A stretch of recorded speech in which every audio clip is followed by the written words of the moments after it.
Ô Pétala, tudo bem? Eu tô sendo ouvido? Só me manda um joinha só para ver se eu tô conseguindo ser ouvido, né? Eu gosto sempre de confirmar, porque eu já fiz uma live uma vez, eu fiquei falando, ninguém tava me ouvindo. Sejam muito bem-vindos aí, o Marco, o Vitor, Maciel. Pessoal, só me dá um joinha só para ver se eu tô sendo ouvido. Tá tudo certo, a Pétala falou. Legal. Vou esperar só um pouquinho para ver se entra mais pessoas, mas até atrasei um pouco, tive um atendimento a um cliente agora que se estendeu um pouquinho mais, era o último cliente da noite para ver e estava fechando. No caso era um distrato de um lote de uma comarca aqui perto, uma cidade chamada Serrana, perto da minha cidade aqui.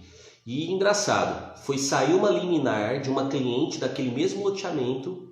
E eu encaminhei a liminar para a cliente, mandei um áudio explicando a liminar e falei, olha, você não tem mais a necessidade de ficar pagando as parcelas do contrato, a liminar sua já saiu, a juíza já determinou, no caso é uma juíza da comarca de Serrana, nem sei se é vara única lá, mas é uma cidade bem pequena. Saiu a liminar suspendendo a cobrança das parcelas vincendas, proibindo a restrição do nome, aplicando multa diária em caso de descumprimento e é um distrato antes da nova lei. Pessoal, tem muitos contratos assinados antes de 2018, mas muito mesmo. Né? Fechei um bom contrato com essa cliente, porque saiu a liminar, a cliente ela conversou no grupo, tem um grupo dos compradores, que virou grupo dos moradores lá daquele loteamento. Ela mandou a liminar no grupo e essa cliente, que eu atendi agora há pouco, fechou o caso comigo. Tá? Então, distrato é maravilhoso, né? Porque distrato você resolve um problema para o cliente de tirar ele de uma dívida.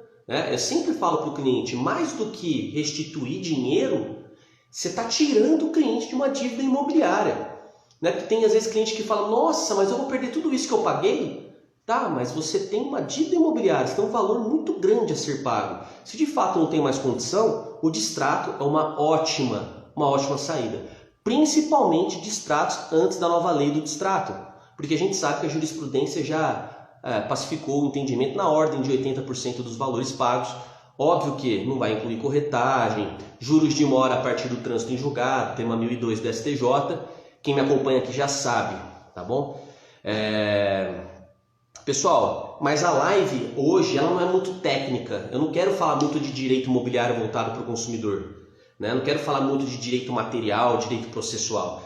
A gente vai falar de empreender na advocacia. Você sabe que é uma coisa engraçada que eu comecei a prestar atenção? Toda vez que eu queria buscar a inspiração de uma palavra, eu tenho mais êxito de ócio criativo. O que é ócio criativo? É quando a gente não está fazendo nada e a gente quer refletir sobre alguma coisa. Eu tenho mais êxito no meu ócio criativo quando eu busco aquela palavra no dicionário.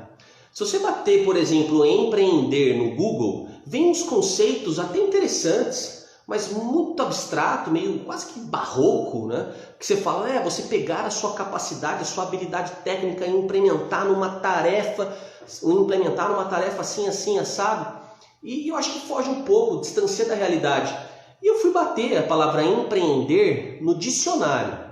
Parece ridículo, Mas eu fiz isso. Eu bati a palavra empreender no dicionário Priberan. Empreender, olha que interessante o conceito da palavra empreender. Ter uma intenção ou tomar a decisão de realizar uma tarefa. Ter uma intenção. Eu achei sensacional, simples, Mas se você bater empreender no Google, vem tantos conceitos de tantas pessoas, de tantos artigos, de tantos coaches, que te distancia um pouco de uma realidade um pouco mais pragmática, uma coisa mais real, vida real, ter uma intenção. Eu me recordo que quando eu estava na faculdade, eu me formei em Franca. Não sei quem conhece aqui o Brejão.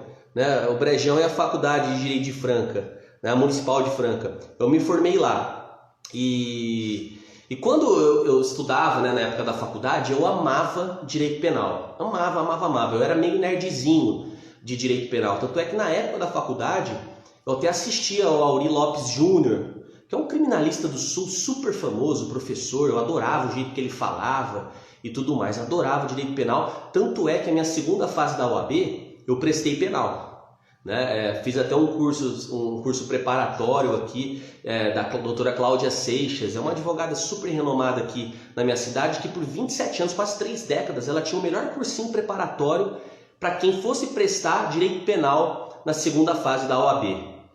E aí eu prestei penal na segunda fase da OAB, e a minha ideia, inclusive, era também, né, quando estava na faculdade, se fosse para advogar, seria atuar com direito penal, né? Porque eu adorava na teoria, achava super legal, super interessante. Eu cheguei a atuar um pouco com o direito penal, cheguei a fazer audiência de tráfico de drogas, de receptação, isso em 2012, 2013. Só que eu não suportava o ambiente. Eu não gostava muito de ir no fórum. Para não falar que eu não gostava de ir no fórum, eu gostava de fazer o protocolo, porque o protocolo era físico, né? E eu gostava de ir fazer o protocolo fisicamente no fórum, porque normalmente eu ia no final da tarde e sempre acabava encontrando algum colega que se formou comigo, e a gente às vezes até fazia um happy hour depois. Mas eu não gostava muito de fazer audiência, não gostava. E de certa forma eu nunca tive frio na barriga para audiência. Eu sempre fui tranquilo para isso, mas eu não gostava do clima. Nunca gostei de clima de repartição pública, clima de fórum. Enfim, e depois, indo em delegacia, já cheguei em parlatório, pegar aquela caneta Bic, enfiar num buraquinho assim do parlatório e o preso algemado assinando a procuração e passando a procuração para um espaço bem pequenininho assim, né? No momento, meu sócio tá pausando aqui para mim. Não sei se eu tô travado, mas tá. Pessoal, travou para mim. Eu não sei se travou para vocês. Vocês estão me ouvindo? Só dá um joinha. Eu lembro que eu gostava muito de direito penal. Cheguei a fazer um pouco de direito criminal, mas tava odiando. O lado bom era dinheiro, né? Não que dava muito dinheiro, porque eu nunca tive muito sucesso antes de 2015. Até 2015, busca e apreensão do carro, endividado, era terrível, né? Mas dava um dinheirinho, né? Porque direito penal você cobra uma entradinha, e qualquer entradinha era muito mais alta que qualquer ação civil que aparecia para mim no escritório naquela época, né? Mas o que acontece? Por mais que eu tinha habilidade teórica com direito penal, eu odiei fazer aquilo, odiei trabalhar com aquilo e odiei os ambientes em que um advogado criminalista estava propenso a ter que presenciar, propenso a vivenciar, né? Durante a minha jornada aí como advogado. Não queria delegacia, prisão, fórum, nada contra quem queira ou quem tem esse tipo de viés, não é o meu caso, né? Mas aí rapidamente, como que eu comecei a atuar com direito imobiliário, quem acho que leu o meu e-book ou participou da semana do direito imobiliário voltado para o consumidor sabe um pouco, né? Foi muita coincidência mesmo. Porque depois que eu fiquei saco cheio de direito penal, nessa parte prática do direito penal, eu comecei a falar, não, quer saber, cara, vou partir para a área civil, ficar no civil, o que vier veio. Né? Numa época que nem se falava de marketing jurídico, ou pouco se falava de marketing jurídico, né? A gente fazia cartãozinho de visita, tinha uma logo, um adesivo do escritório, na porta do escritório, cartãozinho, entregava para o porteiro, entregava para parente, para amigo, conhecido, para o frentista, para todo mundo, né? Fazia lá, comprava 1000 cartões de uma vez, ficava com chegava aquela caixa cheia de elástico de cartão. E aí o que acontece? Eu comecei então a atuar na área civil de maneira meio genérica, totalmente genérica. O que aparecia eu fazia. E se eu não soubesse, eu tinha que ganhar um pouco de tempo. Literalmente mentir para o cliente no bom sentido. Não mentir a parte técnica, não mentir, falar que tem uma solução que eu não tenho, não é isso. Eu mentia para ganhar tempo, né? Então, por exemplo, ligava um cliente que queria saber alguma situação que eu não sabia, às vezes alguma coisa de direito empresarial, ou alguma coisa relacionada a direito de família, ou alguma coisa meio específica que eu ainda não tinha visto. Eu falei, quer saber, eu não posso atender esse cliente ainda. Eu vou atender com insegurança. O que eu fazia? Eu falava que a minha agenda estava um pouco cheia, mas eu fazia uma ligação preliminar só para entender, até para saber o que eu precisava buscar de informação, né? Então, por exemplo, às vezes entrava em contato com o cliente, sem marcar horário, ou às vezes ligava no escritório, e pelo que ele estava me falando, eu falava, não é muito minha área, eu nunca vi, ou por exemplo, eu precisaria pesquisar. E aí eu ganhava um tempinho com o cliente. Falei, deixa eu ganhar um tempinho com o cliente. Isso, pessoal, de certa forma é empreender, né? Às vezes a gente acaba tendo algumas condutas no dia a dia que não deixa de ser uma atitude empreendedora. Todo empreendedor, e eu ouvi esses dias do Ícaro de Carvalho. O Ícaro de Carvalho é um cara da internet, muito polêmico, mas algumas coisas que ele fala eu consigo extrair de coisa muito importante. Porque ele é muito visceral, ele fala muito com o estômago das pessoas. E ele falou certa vez uma frase que era todo empreendedor mente no começo. E é engraçado isso, porque se você for parar para pensar, todo empreendedor ele mente, aquela mentira saudável, digamos assim. Por exemplo, quem nunca atendeu um cliente no começo de carreira pegando uma sala de um outro colega emprestado? Isso de certa forma, porque se você for super sincero, ultra verdadeiro com a pessoa, imagina, olha, eu não tenho sala ainda, estou começando a advogar agora, eu preciso te atender lá na sala da OAB no fórum. Ninguém vai fazer isso. A pessoa, então, ela de certa forma dá uma rebolada para não transparecer que ela é fracassada. Porque pode soar mal, pode ser um marketing negativo para o advogado. Imagina, poxa, eu não tenho sala, né? Eu lembro uma vez que até contei essa história de quando eu estava sem carro, eu não tinha carro, e eu ia trabalhar de ônibus, porque o meu escritório era no centro da cidade. E tinha um ônibus, um circular, que passava na frente onde eu morava, e parava exatamente 2 quarteirões para baixo de onde eu tinha uma sala alugada. Era uma sala pequena que eu rachava com um ex-sócio meu. E isso, pessoal, estou falando de 2012, 2013, né? O aluguel era super baratinho lá. Eu só precisava me virar para pagar o aluguel, né? Enfim, era terrível. E uma vez eu encontrei uma cliente minha dentro do ônibus. E eu fiquei super constrangido. Eu vi ela entrando porque eu pegava no meu bairro, eu era um dos primeiros a entrar. Quando ela entrou no ônibus, eu lembrei dela. Era uma ação eu tinha entrado com uma ação para restituir umas tarifas bancárias do contrato de financiamento de uma moto dela. Né? Aquelas tarifas de abertura de crédito, tarifa de serviço de terceiro, tarifa de avaliação. E eu peguei o contrato de financiamento dela para entrar com essa restituição dessas tarifinhas bancárias, etc e tal. Quando ela entrou no ônibus, que eu vi que era ela, eu falei, nossa senhora, que chato, cara. Imagina, fiquei pensando, poxa, a cliente vai ver que o advogado dela está no ônibus, vai pensar, nossa, o cara não tem um carro, é um fracassado. Porque a gente não pensa assim, nossa, a pessoa vai, de certa forma, entender porque eu estou no começo de carreira, ou porque eu tenho um semblante de novo e sou um jovem rapaz. Você fica com receio. Essas profissões mais garbosas, engenheiro, arquiteto, médico, você já entra no mercado de trabalho, seja como autônomo ou não, querendo de certa forma mostrar um mínimo sucesso, um mínimo desenvolvimento, para não transparecer algo ruim, para que vai te trazer uma situação vexatória, ou até mesmo você acha que você vai perder cliente, porque aquele cliente vai pensar, nossa, esse advogado não deve ser bom, porque se ele fosse bom, ele teria um carro. E a cliente me viu, falou, oi, bom dia, doutor, tudo bem? Tudo bem. E ela mesma se espantou, nossa, o senhor está andando de ônibus hoje? O que aconteceu? Na hora eu falei, nossa, meu carro está novo. Pessoal, está travando toda hora aqui para mim, mas eu não sei, vocês me falam, mandam um joinha se vocês estão conseguindo me ver, né?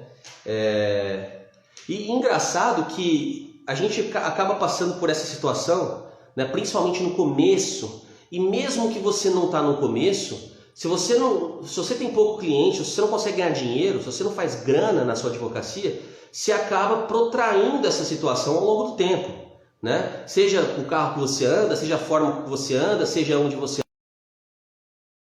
mora, ninguém pensa da forma que deveria ser. Ninguém pensaria, talvez, assim, nossa, o cara é esforçado, é um jovem advogado, está começando agora. Não tem problema a roupa que ele tá, se ele tem carro ou não, se ele está andando de busão. Não tem problema o escritório dele ser minúsculo. Não tem problema, ele está começando agora. O que seria certo? Né? Porque muitas vezes, se você parar para pensar, poxa, se aquele advogado consegue resolver aquele meu problema, acabou. Não importa o quanto de grana ele tem, o tanto de sucesso que ele tem, não importa.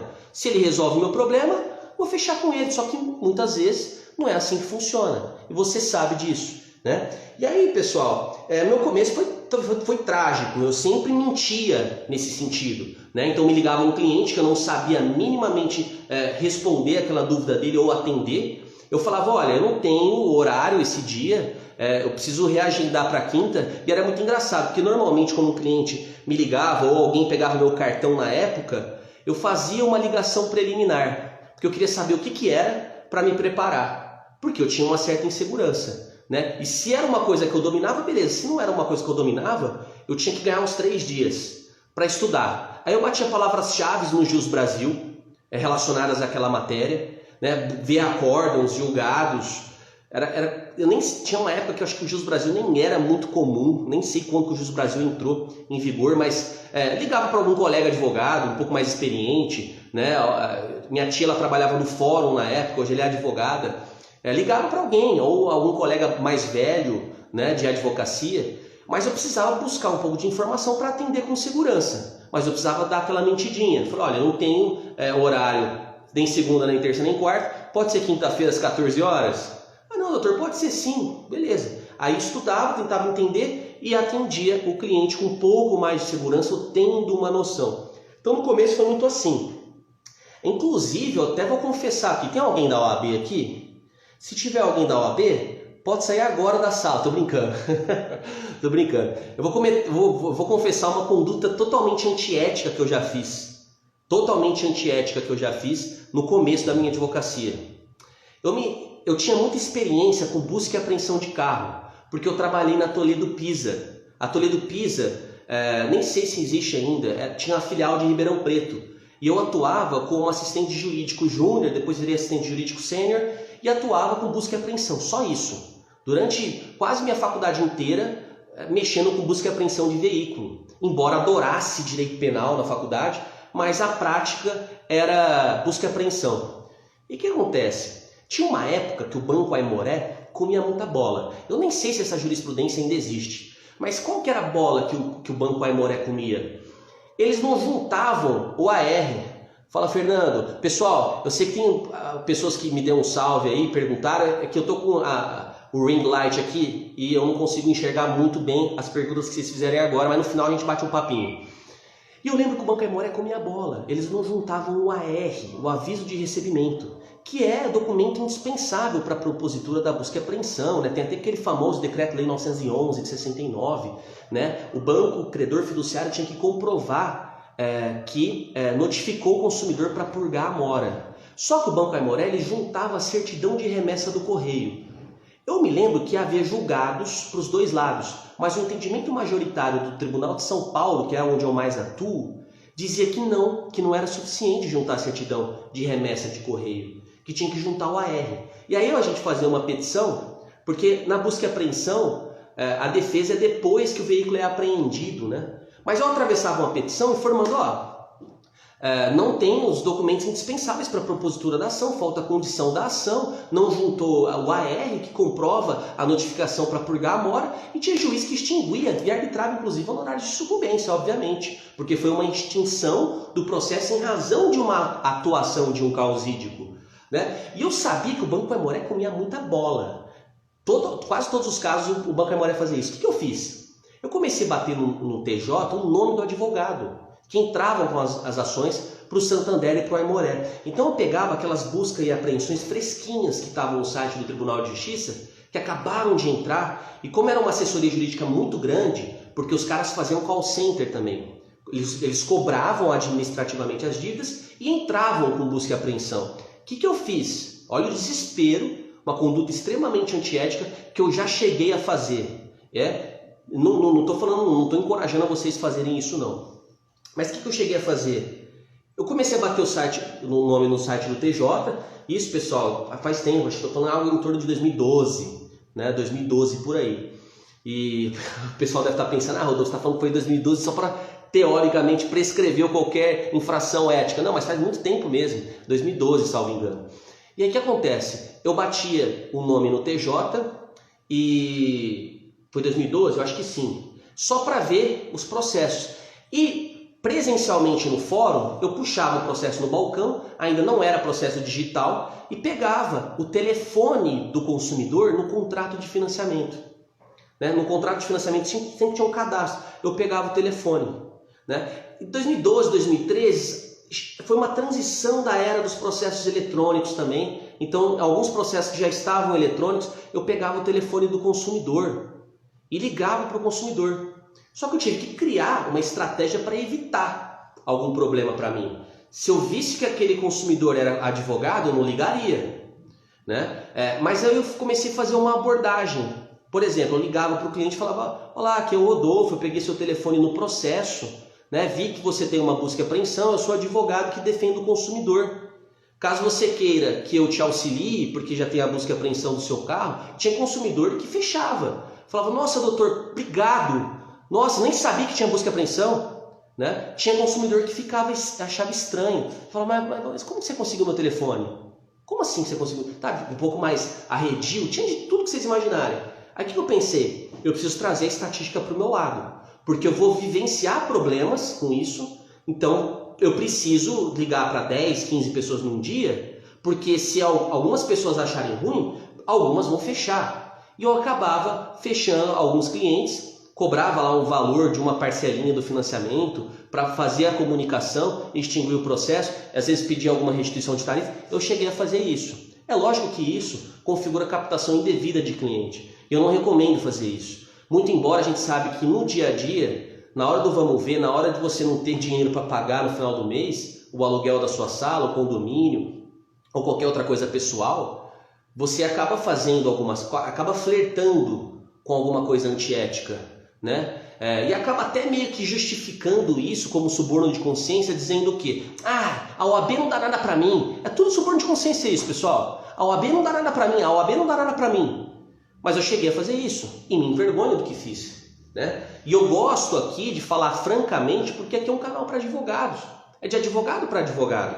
Aqui é tudo uma evolução só. Né? Igual teve um juiz que se ofendeu que eu fiz uma piada dizendo que o juiz de primeira instância é via de passagem. Foi uma piada interna corporis, né, de um colega que perguntou: doutor, mas e se o juiz de primeiro grau não respeitar a jurisprudência? Eu falo: juiz de primeiro grau é via de passagem. Sobe, recorre, agrava se for decisão interlocutória, apela se for sentença. Fiz uma brincadeira e o cara me mandou uma mensagem no direct falando que eu estava desmerecendo a magistratura de primeiro grau. Eu falei: não, doutor, pelo amor de Deus, foi uma brincadeira. Pelo amor de Deus, foi uma brincadeira. Tá? Eu mesmo, se eu fosse pensar em ser juiz, eu não teria condições de estudar, passar em concurso público agora. Não tenho essa pretensão e também respeito extremamente o esforço que o senhor teve de conquistar um dos maiores concursos que a área jurídica almeja, né? Mas foi uma brincadeira. Então eu estou falando aqui que a minha audiência é de advogado para advogado, sem julgamentos, coisas desse tipo. Mas eu já cheguei a fazer, sim, cometer algumas condutas antiéticas previstas na OAB. Tá? Faz muito tempo, não recomendo ninguém fazer isso. Por quê? Por desespero, por não ter cliente e por achar que eu tinha criado uma puta sacada. Falei: caramba, olha isso, olha o nicho que eu tô, o filé mignon que eu tô. Vou pegar todos os consumidores do Aimoré e vou peticionar no processo informando que a certidão de remessa do correio não é o AR e precisa comprovar que o consumidor foi notificado para purgar a mora, requisito indispensável da busca e apreensão. Fiz isso por um tempo, mas pessoal, tudo que começa errado, tudo começa com o pé esquerdo, não se prolonga. Você fica com frio na barriga, você fica com receio, você fala: caramba, vale a pena? Por que não vale a pena eu tentar ser um cara procurado pelos clientes do que ficar fazendo esse somebody love aí, que não vai dar em lugar nenhum, que não vai nem mudar minha vida, e outro que pode me trazer problema, né? Mas enfim, pessoal, quando eu comecei a atuar com direito imobiliário voltado para o consumidor, foi completamente por acaso. Completamente por acaso. Porque quando eu recebi aquele meu primeiro cliente, numa época, pessoal, que a comissão de corretagem era devolvida sem pestanejar, antes do tema 938 do STJ.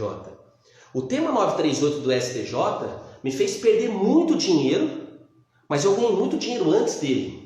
Por quê? Porque antes do tema 938 do STJ, a comissão de corretagem era devolvida. Era devolvida, não tinha conversa. O consumidor que comprou o imóvel na planta, que normalmente se dirigia até o estande de vendas da construtora, o que nós chamamos de aproximação espontânea, o consumidor foi direto no vendedor, não contratou um corretor, não contratou uma imobiliária, certo? Não foi um corretor que identificou no mercado e aproximou as partes. Então, quando o consumidor chegava no estande de vendas, muitas vezes ele era atendido por um camarada que nem Cresce tinha. Era um funcionário, ou um colaborador, ou um prestador de serviço da construtora. Né? Então, em razão de não ter tido a aproximação através de uma típica atividade de corretagem, ou seja, aproximação espontânea, o camarada não tem Cresce, e ainda tinha um viés de entendimento de que, poxa, programa Minha Casa Minha Vida vai cobrar a corretagem com algumas condições. Né? A boa parte daqui que está me seguindo já sabe disso. Desde que o contrato tenha previsão expressa, destacado no preço do imóvel, de maneira prévia à comunicação, e não pode ser o programa Minha Casa Minha Vida faixa 1. Tudo bem, então não é que pode, mas tem condições. Mas antes, toda hora está pausando aqui o vídeo, mas enfim. Aí o que acontece, pessoal? Quando eu comecei a receber esses primeiros clientes, foi uma mulher, até me lembro o nome dela. Através do atendimento dela, começaram a aparecer vários outros do mesmo bloco dela e do mesmo condomínio antes da sentença sair. Então começaram a me ligar, me mandar mensagem dizendo: Rodolfo, você que indicou, ela jogou teu contato aqui, queria entrar também com ação. Aí aquelas perguntas clássicas de cliente: a causa ganha? Quanto que dá? Quanto tempo demora? Aquelas perguntas clássicas que os clientes normalmente fazem, né? Eu chamo de objeções universais. Todos os clientes perguntam: quanto tempo vai durar? Quanto tempo? Quanto dá? A causa ganha? E se eu perder? Enfim. Mas eu comecei a ter muitos clientes e comecei a pensar: caramba, o condomínio, eu não lembro qual que era exatamente, mas tinha mais de 300 apartamentos, isso eu tinha certeza. Eu não lembro se era um condomínio de 629 apartamentos ou tinha 300 e alguma coisa. Eu comecei a fazer conta de sucumbência. Eu comecei a calcular. Falei, caramba, nesse condomínio, se eu pegar todo mundo, né, utopicamente pensando, cara, eu comecei a fazer um valor de causa baixo, o juiz tem que arbitrar os honorários por equidade, né? Mesmo no CPC antigo, né? Hoje é o atual parágrafo 8º do artigo 85 do novo CPC, né? Em causas de valor baixo, o juiz tem que arbitrar por equidade. E aí eu comecei a fazer conta de sucumbência. Peguei a sucumbência, sei lá, de um salário mínimo, joguei um valor baixo e comecei a multiplicar. Exatamente.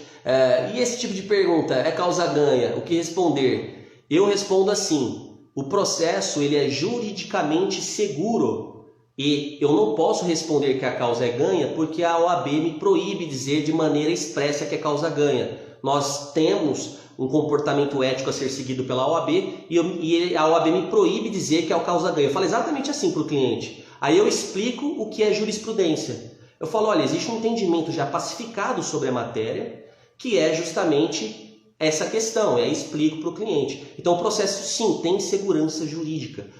Eu sempre saio dessa pergunta, viu, doutor? Respondendo dessa forma. Tá? Eu coloco a culpa na OAB, falo, a OAB me proíbe prometer causa. Tá? Mas eu explico o que é jurisprudência, né? E explico que o processo é juridicamente seguro. Tá bom? E aí comecei a fazer conta de sucumbência, falei, cara, se eu pegar todo mundo, eu vou ganhar uma bolada que eu acho que muitos advogados, na vida dele inteira profissional, não ganhou. Comecei a fazer conta, comecei a ficar até sem dormir.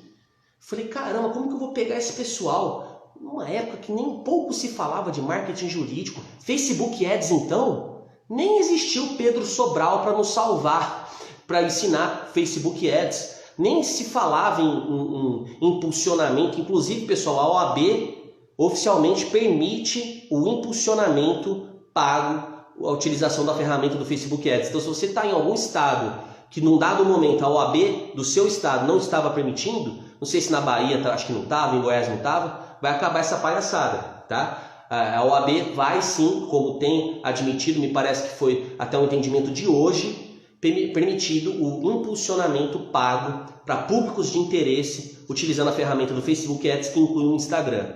É um divisor de águas na advocacia. Quem não faz isso está perdendo dinheiro. Mas enfim, não tinha esse tipo de mecanismo na época. Aí eu comecei a focar em pegar as ações através dos clientes me indicando. Só que o que acontecia? O cliente tinha várias dúvidas que eu não sabia responder. Tinha uma época, pessoal, que nem a magistratura sabia muito bem flertar com juros de obra. Não se entendia bem aquilo. Tinha juiz que falava que o juros de obra era ilegal. Mandava devolver. Por quê? Porque não amortizava a dívida do consumidor. Era uma época conturbada de juros de obra, né? E os clientes me perguntavam, eu não sabia nem como doutor, mas esse juros de obra é legal ou não? Eu nem sabia o que era direito de juros de obra ou como calculava. Aí tinha cliente que me perguntava, doutor, mas esse ITBI é muito alto. Eu falei, caramba, eu não sei calcular o ITBI, não sei como que faz o cálculo, né? Então começou a ter cliente falando, doutor, abri chamado, a construtora falou que o item está fora da garantia. Aí, mas qual que é a garantia que a construtora deu? Eu nem sabia da existência do artigo 618 do Código Civil. Aí então o que acontecia? Eu não sabia responder a maioria das perguntas que os clientes tinham, ou os acontecimentos exógenos que estavam ocorrendo. O que é acontecimentos exógenos? Agentes externos, por exemplo, às vezes, se o advogado apenas ler o contrato para identificar padrões de erros, está parcialmente certo. Não é, mas não tem que ficar só nisso. Por quê? Porque às vezes a ilegalidade vai ocorrer por fora do contrato. Quer ver um exemplo?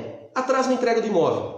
Vamos supor que o contrato respeita a jurisprudência ou a nova lei do distrato e fala, olha, após o prazo de 180 dias, vai ter que indenizar 1% dos valores já recebidos, ou se for da nova lei, 0,5% sobre o valor do contrato corrigido. A gente sabe que ainda tem algumas construtoras que colocam que mesmo após o prazo de 180 dias, se houver greve, escassez de mão de obra, excesso de chuva, atraso com fornecedores, um desaquecimento do mercado, tudo isso é fortuito interno, isso não é fortuito externo, é risco da atividade. A gente sabe que as construtoras ainda replicam de maneira ilegal uma série de coisas, mas vamos supor que o pedido de sucumbência por equidade já deve ser pedido na inicial, é implícito. Se você pedir ou não, o juiz tem que aplicar. Parágrafo 8º do artigo 85. Não é discricionariedade do magistrado, ele tem que aplicar. Tanto é que se você não pedir, ainda assim você pode recorrer. Lembrando que o recurso para majorar honorários de sucumbência é o advogado como apelante. Se você não tiver justiça gratuita, tem que recolher o preparo. Então não precisa pedir não, porque é algo inerente à atividade da advocacia. O juiz não pode aviltar os honorários, tá? Ou fixar de maneira módica. Mas voltando ao assunto, há muitas irregularidades que ocorrem por fora do contrato. Às vezes o contrato está adequado, mas acontecem fenômenos exógenos.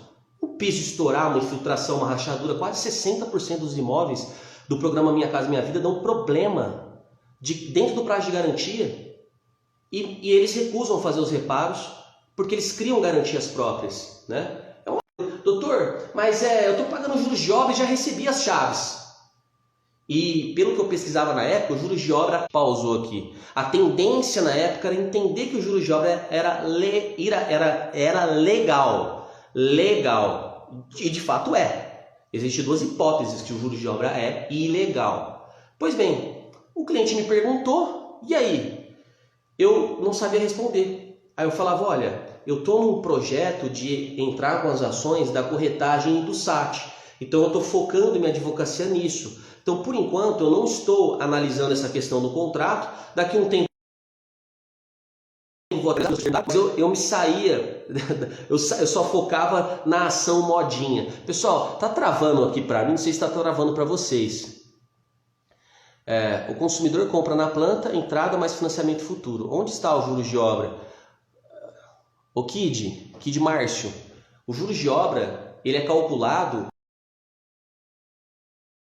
de acordo com o cronograma de obra. Como o financiamento do banco ele é aprovado durante a fase de construção e o banco vai liberando o dinheiro de acordo com as etapas de percentuais de evolução da obra. Então, normalmente, a cada 2 meses, vai um engenheiro na obra analisar o percentual de evolução da obra. A obra evoluiu 5%, libera 5% do dinheiro da galera. A obra evoluiu mais 7%, libera 7% do dinheiro da galera. Então, o banco não libera o dinheiro à vista para a construtora. Por quê? Porque a garantia do banco vai ser o imóvel e ele ainda nem existe. Então como que o banco vai liberar o dinheiro à vista? E se a construtora falir? E se não entregar a obra?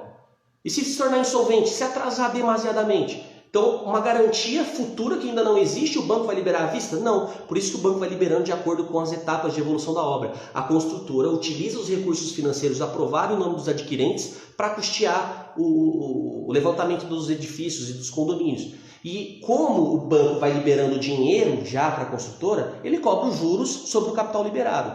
Os juros de obra considera como base de cálculo o montante desembolsado à construtora. Por isso que quanto mais próximo da entrega das chaves, maior a parcela dos juros de obra. Tá? Quanto mais no comecinho, menor a parcela. Por quê? Porque a base de cálculo ainda está pequena. Mas vai liberando. Quando está próximo de entregar as chaves, o montante já liberado está alto. Então o juros de obra é calculado assim. Tá travando, né, pessoal? Mas enfim, não tem o que eu fazer. O sinal de internet aqui para mim tá top. Pessoal, acho que tá travando demais. Demais. Que caramba, né? Mas enfim, eu vou seguir aqui porque eu vou cumprir meu papel. Vai travar, fica comigo até o final travando mesmo, tá? Porque a informação essencial vai ser possível a ser transmitida. E aí, pessoal, eu comecei então a segmentar minha advocacia por direito imobiliário totalmente por acaso. Perdi muito dinheiro, muita oportunidade por desconhecer. Mas foi interessante porque eu sabia que eu precisava segmentar a minha advocacia, porque eu estava perdendo dinheiro. Na nossa profissão, falta de conhecimento faz perder muito dinheiro. Inclusive, eu contei até um caso de um colega que perdeu 47 mil reais em causa própria, porque ele não conhecia a tese do desvirtuamento da alienação fiduciária, que não vou entrar no mérito agora, tá?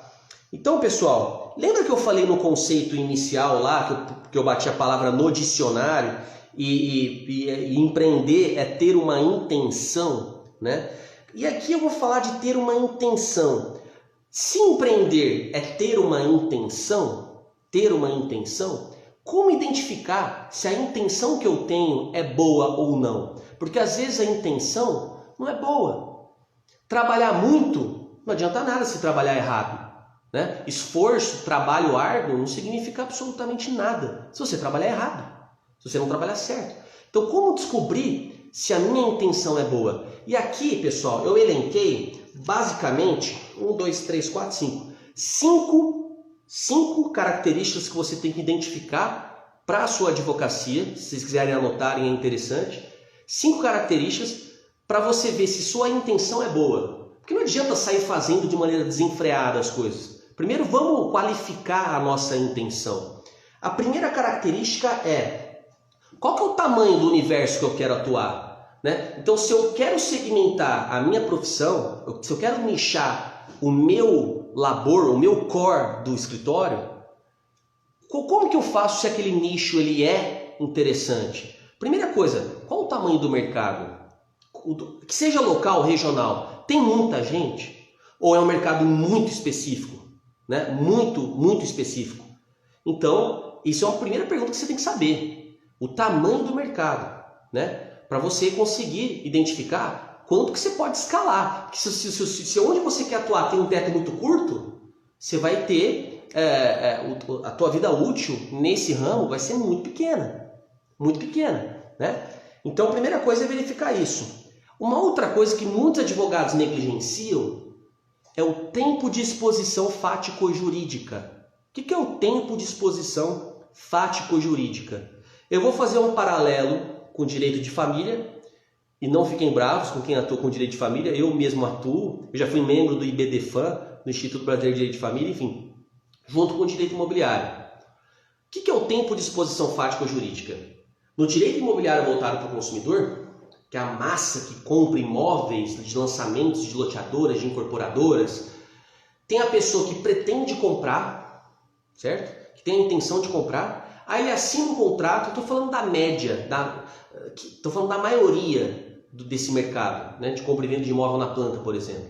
A pessoa pensa em comprar, aí ela assina um contrato para receber o imóvel daqui, sei lá, 1 ano e meio, 2 anos, 8 meses, depende de quando ela assinou, né? Para receber o imóvel daqui a um tempo, começa já a pagar um monte de coisa sem ter o imóvel, ou seja, é uma situação que é uma sopa de tensão, né?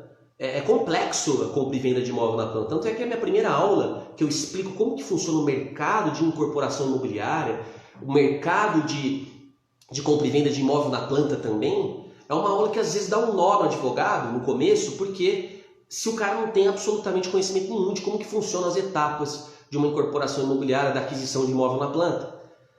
E é um negócio complexo, gera uma tensão, não a tensão. Tensiona, porque é um negócio pronto para explodir. Porque você veja, o camarada começa a pagar parcelas da entrada, ainda não tem um imóvel. O reajuste é pelo INCC, o Índice de Construção Civil, e não tem um imóvel. Aí ele assina com o banco, só que o banco demora para aprovar o financiamento, gera um pró-soluto, gera uma diferença de financiamento, porque demorou para aprovar, o INCC reajustou o saldo devedor e o que aprovou não foi suficiente para quitar. Aí ele já assinou com o banco, começa a pagar juros de obra, que vai aumentando, e ele não tem as chaves, não recebeu. É um negócio propício, é uma sopa de problema. A tensão está aí, né? Então o tempo de exposição fático-jurídica é muito grande. Você tem um cara que está pensando em comprar, o cara comprou a receber daqui a um tempo, aí ele recebe o imóvel, ele entra na garantia do imóvel e ainda financia, muitas vezes, lógico, depende de cada caso, por 30 anos. Olha o tempo de exposição fático-jurídica. Pensando em comprar, comprei, não recebi o imóvel, entrei num financiamento de 30 anos. Olha o tempo de exposição fático-jurídica, olha o tanto de coisa que pode acontecer. Fora que a questão é tensionada. E no direito de família? No direito de família, é lógico que existe um mercado interessante para quem atua com o direito de família. Mas de repente, se você for pegar alguma coisa relacionada a alguma guarda compartilhada, alguma questão de pensão alimentícia, um divórcio, a pessoa tem que encontrar você ou você tem que aparecer para ela, seja por indicação ou pelos algoritmos do Facebook Ads, num momento que ela precisa, uma coisa muito circunstancial. Porque quem está feliz no casamento, normalmente, não quer saber como que vai funcionar a guarda compartilhada se ela divorciar, normalmente. Então o tempo de exposição fático-jurídica é mais curto. Quem atua na área trabalhista, advogando para reclamante, por mais que tenha muito mercado, é uma característica boa, mas o tempo de exposição fático-jurídica ele é curto. Eu acho que, salvo engano, a partir do momento do encerramento do contrato, 2 anos prescreve, se eu não estiver errado. Tá? Então o tempo de exposição fático-jurídica ele é mais curto. Então, uma característica muito boa para você saber a intenção do que você quer, para você nichar e segmentar a sua atuação, é verificar o tamanho do mercado e se... Pessoal, quando eu falo tamanho do mercado, eu achava um pé no saco quando alguém usava essa expressão, porque é meio distante da realidade, né? O tamanho do mercado. Deixa eu ver o tamanho do mercado jurídico do direito imobiliário no Google. Meu Deus, como é grande! Nossa, sabe, parece uma coisa distante, mas passeia, dá uma volta na sua cidade.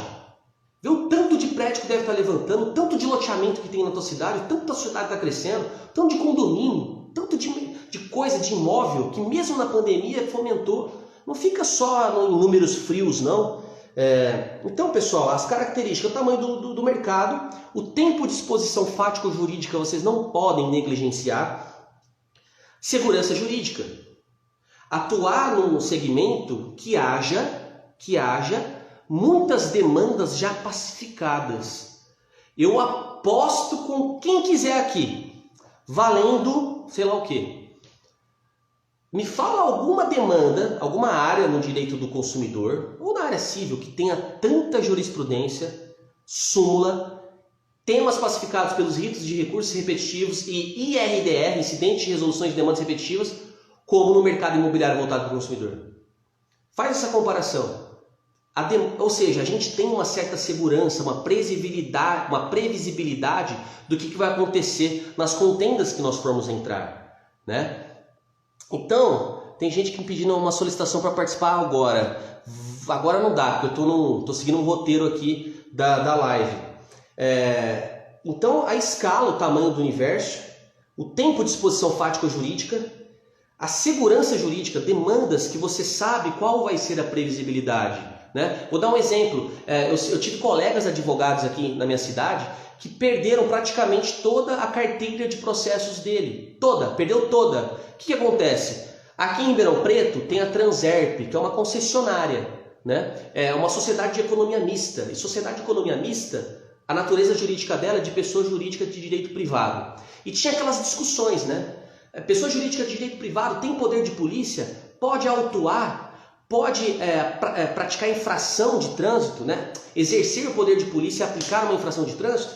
E aqui em Ribeirão Preto, as varas da Fazenda Pública diziam que não.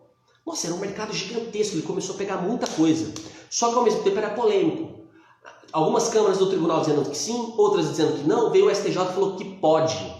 Ele perdeu a carteira inteira de processos dele.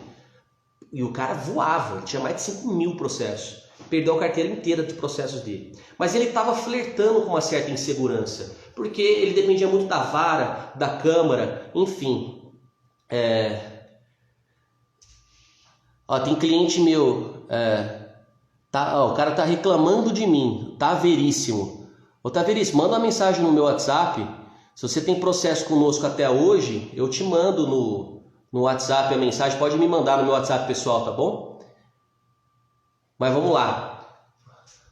Acreditando em vocês, vocês cagam pra gente. Enfim, tem cliente reclamando que eu não estou dando a devida atenção para ele aqui no WhatsApp. Manda uma mensagem que eu te falo do processo hoje, tá bom? Você me manda um direct aqui que eu te mando no meu WhatsApp pessoal. Mas vamos lá, pessoal. Advogar em massa é isso aí também, viu? Acontece, né? Eu advogo, sei lá, para quase 3.000 pessoas. Tem gente que não tem, às vezes, o psicológico de ter um processo, fica mandando mensagem à torta e à direita e acaba, às vezes, atrapalhando a nossa profissão. Mas vamos seguir aqui. Então, pessoal, escala, tamanho do mercado é importante. O tempo de exposição fático-jurídica. Segurança jurídica é um componente importante. A complexidade jurídica também é importante. Lembra que eu expliquei que a incorporação imobiliária tensiona muito? Tensiona muito? E aqui, ó, o tá veríssimo, ok. Isso se eu não subestabelecer e não sair do caso, né? Tamanha deselegância da pessoa capaz de eu notificar para sair do caso. Mas me chama no WhatsApp, me chama no direct que eu vou te mandar o andamento do que eu fiz até agora, tá bom? Tá veríssimo. Mas vamos seguir aqui. E a escalabilidade. Escalabilidade, pessoal, é diferente do tamanho do mercado. Porque às vezes o tamanho do mercado é muito grande, é muito amplo o tamanho do mercado. Mas às vezes é difícil de escalar. Às vezes é difícil de captar clientes em massa. Vou dar um exemplo a vocês. No direito imobiliário voltado para o consumidor, os clientes eles estão no mesmo condomínio, no mesmo empreendimento, no mesmo condomínio, no mesmo local físico. E também, normalmente, eles estão no mesmo local digital. Eles estão no mesmo grupo do WhatsApp.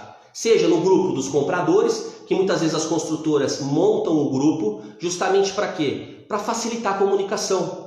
Falar, por exemplo, quando que vai entregar as chaves, convocação de vistoria, coisas desse tipo. Portanto, o que acontece? É muito fácil de escalar, captar clientes em massa, porque você consegue utilizar métodos orgânicos de captação que viram boca a boca digital, né? Por exemplo, eu estou atuando num condomínio, eu atuei muitos também, que quando você entra com uma ação e consegue uma liminar para suspender os juros de obra após a entrega das chaves, né? Imagina que eu entrei com uma ação, pedi a tutela de urgência para suspender o pagamento dos juros de obra, porque já houve a entrega das chaves. Só um parênteses, normalmente isso ocorre porque o habite ainda não foi averbado na matrícula do imóvel. Normalmente isso ocorre por causa disso, tá? Então, se o habite ainda não foi averbado na matrícula, muitas construtoras às vezes entregam as chaves justamente para quê? Para não incorrer no atraso. Porque atrasar a entrega é mais impactante para a construtora, porque tem cliente que pode optar pelo distrato, né? Atrasou a entrega, é um direito potestativo do consumidor de optar pelo distrato, certo? Portanto, o que acontece? Numa situação assim, tem construtora que entrega mesmo não tendo o habite sido averbado na matrícula do imóvel. E o banco não considera isso como entrega do imóvel. O banco não considera isso como entrega do imóvel. Então o que acontece? O juros de obra ainda continua a ser cobrado. Se protrai no tempo, tá bom? Então, numa situação dessa, se você consegue uma liminar, cai numa vara, o juiz dá a tutela de urgência. Por que eu falo se você consegue, se tem segurança jurídica? Muito simples. Tem juiz que em sede de cognição sumária não dá tutela de urgência. Por quê? Porque ele aguarda a instalação do contraditório. Isso é muito normal acontecer. É do jogo. mas você tem a jurisprudência já que pacificou que os juros de obra após a emissão da posse não pode ser cobrado do consumidor. Então, uma tutela de urgência dessa, se você nem praticar marketing jurídico, se você nem usar a ferramenta do Facebook Ads ou a rede social, isso por si só já gera muita indicação para você. Mesmo você não se preocupando nem um pouco com o teu marketing jurídico ou marketing do seu escritório. Por quê? Porque o ramo do direito imobiliário ele tem muita escalabilidade. Então, para você verificar se a sua intenção como empreendedor, a sua intenção está boa, você tem que verificar o tamanho do mercado, o tempo de exposição fático-jurídica, se tem segurança jurídica naquilo que você pretende propor, se a situação é complexa, né, igual eu falo, o cara compra um imóvel, começa a pagar parcelas da construtora reajustada pelo INCC, depois entra nos juros de obra, depois recebe as chaves, as construtoras não respeitam a garantia, entra no financiamento bancário, fase de amortização por 30 anos, ou seja, é um caldeirão, é uma sopa propensa a dar problema, tá? Então, essas características fazem com que o nicho seja muito bom para atuar, tá? Vou dar seguimento aqui. Aqui, pessoal, uma coisa que é interessante. Todo empreendedor na área da advocacia tem que construir um avião voando. Vou dar um exemplo. Se você dominar agora atraso na entrega do imóvel, sei tudo sobre atraso na entrega do imóvel. Se for antes ou depois da nova lei, não importa, eu sei. Se o consumidor optar pelo distrato ou ficar com o imóvel e pedir a indenização do atraso, eu sei. Se for lote, eu sei. Se for imóvel na planta, eu sei. Se tem patrimônio de afetação ou não, eu sei. Se é antes ou depois da nova lei, eu sei. Dominei a parte de atraso na entrega do imóvel. Não tem por que já não fazer captação de clientes com atraso na entrega do imóvel, porque é uma coisa muito comum. É um fenômeno exógeno, é um fenômeno que acontece muito no segmento de construção civil. Por quê? Porque é complexo entregar dentro do prazo. Às vezes a construtora não depende só dela. Tem questões relacionadas ao alvará de corpo de bombeiros, tem situações relacionadas a BITS, uma série de coisas, né? E aqui, ó, socorro, Facebook Ads, Instagram Ads, sou péssimo para entender essas ferramentas. Cap Silva, 59, o Cap Silva, tem uma aula minha que o meu irmão dá no YouTube, no canal do meu YouTube. No meu canal do YouTube. Tem uma aula lá que a gente dá de Facebook Ads, vale a pena você assistir. Não é tão complexo assim. Nós advogados, nós não precisamos, melhor dizendo, ter um conhecimento profundo como um gestor de tráfego. E eu nem recomendo que no começo você contrate uma empresa para fazer isso. Por quê? Porque é melhor você crescer para investir do que investir para crescer. Essa lógica de investir para crescer pode ser um tiro no pé e é um pouco falacioso, é um pouco fantasioso. Porque se der errado, dá errado com força. Agora, se você cresce e investe, é melhor, tá bom? Mas usar o Facebook Ads de uma maneira inaugural, de uma maneira mais simplista, também funciona. Se você fizer um vídeo bem feito, explicando para um público de interesse, enviesando para públicos de interesses imóveis, faixa etária de 25 a 45 anos, com uma boa headline, na tua região, na tua cidade, vai tracionar. E isso não é tão complexo assim, tá? Mas aí, pessoal, construiu o avião voando. Eu não falei para vocês que eu começava a pegar clientes da área do direito imobiliário, fazia aquilo que eu sabia, mas tinha muita coisa que eu não sabia. Mas o que eu sabia, eu entrava com integridade. Podia dar certo ou não, a jurisprudência podia mudar ou não, mas aquilo que eu entrava era com integridade. Eu fazia aquilo com integridade, né? Mas o que acontece numa situação dessa? Acaba que você pegando situações que você desconhece.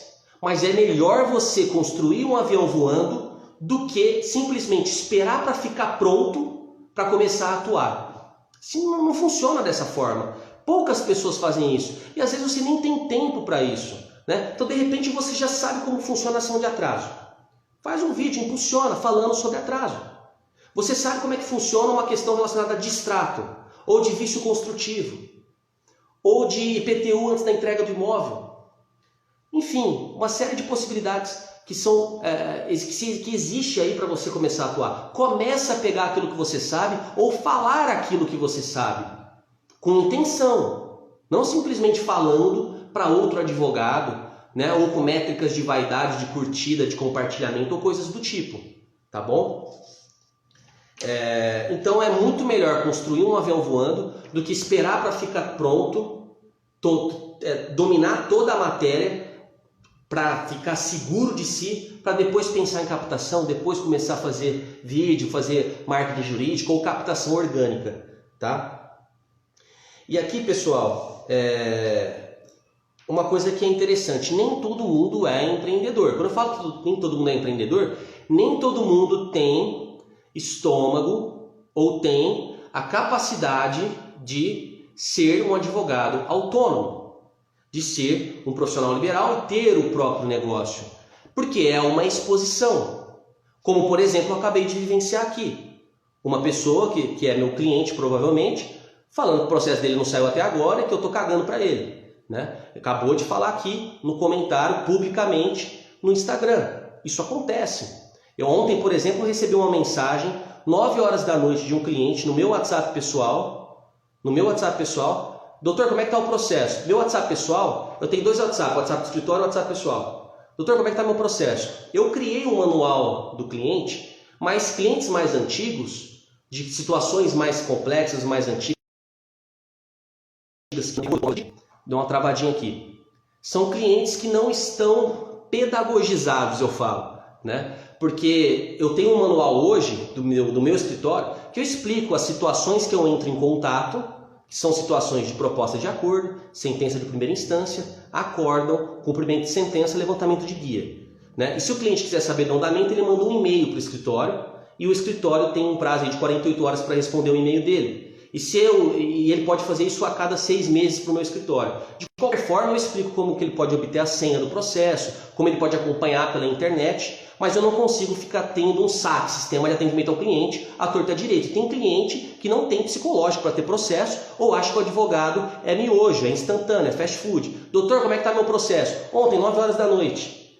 Depois de 40 minutos, pessoal, eu já estou com couraça já sobre isso, né? Aí a pessoa me mandou depois uma outra mensagem, um monte de ponto de interrogação. Doutor, o senhor está online e não me responde. Aí eu meio um áudio, falei, olha, para eu saber como é que está teu processo, eu tenho que parar o que eu estou fazendo agora, que eu estou no meu momento de descanso, ligar o computador, entrar na tua pasta, abrir o site do Tribunal de Justiça, bater seu nome ou CPF lá na comarca ou todos os foros, ver como é que está o seu processo e te explicar de uma forma que você entenda. Né? Então não é assim como é que está meu processo. Quando você começa a ter 3.000 clientes, quase 3.000 processos ativos, tudo gera em termos de escala. Seja clientes mal educados, seja clientes compreensivos. Na média, a maioria é compreensível, na média não dá problema. Mas às vezes acontece. Tá? E isso, pessoal, é empreender. Isso é empreender. Quando eu entrei com as ações de corretagem antes do tema 938, vocês têm noção do que é perder quase 180 processos de uma vez só? E depois ter que explicar para o cliente? E tinha cliente que não tinha justiça gratuita? Vocês têm noção do que é isso? Você ligar para o cliente e explicar, olha, o STJ deu um entendimento a nível Brasil, congelou as ações e eles entenderam a favor da construtora. No caso, pode sim cobrar a corretagem. E não era programa Minha Casa Minha Vida faixa 1. Perdeu. Fazer o quê? Pessoal, tem coisa que não dá para controlar. É o game, é o jogo da advocacia. Tem coisa que não dá para controlar. Então, numa situação dessa, você tem que encarar o problema. E isso é empreender. Nem todo mundo tem estômago para isso. Eu já entrei com ações, por exemplo, onde o engenheiro que foi contratado para fazer as medições do apartamento, hoje eu não faria isso. Hoje eu entro na produção antecipada de prova do artigo 381. Que é o que eu explico e sempre recomendo. Vai entrar com uma ação de vício construtivo, principalmente se for polêmica, se envolver normas técnicas da ABNT de engenharia, medição, treina laser, espessura interna de parede, vixe Maria. Vai confiar em engenheiro contratado de maneira unilateral, onde o laudo foi encomendado? Cuidado. Eu não tive esse cuidado há uns bons anos atrás e escalei no condomínio. Comecei a entrar com um monte de ação porque o engenheiro tinha especificado que a metragem do apartamento estava menor. As pessoas elas se impactaram quando viram o apartamento porque ele estava bem menor do que o apartamento modelo. O apartamento modelo era muito menor do que o apartamento real. E as pessoas então ficaram cabreiras. E teve um engenheiro que começou a fazer as medições e falou, ó, tá menor. E aí eu perguntei para o engenheiro, falei, não vou falar o nome dele aqui, fulano, tá menor, mas está passando da margem de erro de 1/20? Pessoal, tem um parágrafo lá do artigo 500 do Código Civil. Rodolfo, mas Código Civil é uma relação de consumo, não aplica o CDC? Teoria do diálogo das fontes, né? Essas ações elas flertam com o Código Civil e com o Código de Defesa do Consumidor. E lá as construtoras têm uma margem de erro de 1/20, equivale a 5%, né?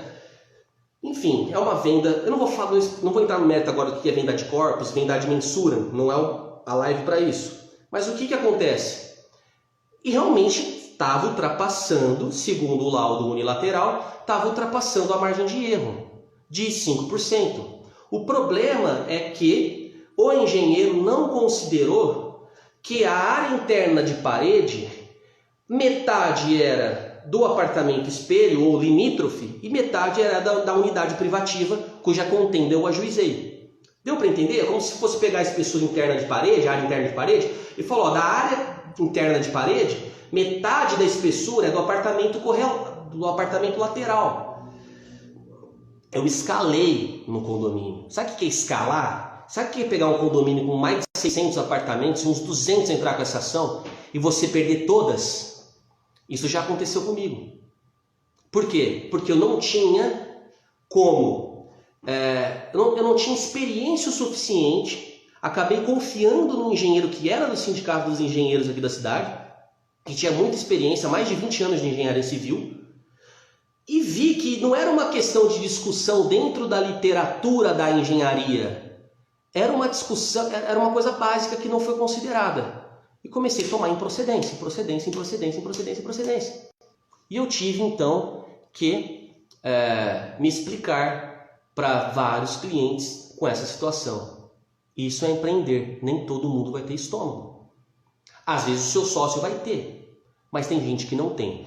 Tem gente que é melhor trabalhar sem pensar em empreender, porque coisas desse tipo podem acontecer. Você pode encontrar um cliente na rua e de repente o cliente vem te perguntar e te encher o saco, certo? Que você é o dono do escritório, você que dá a cara a tapa.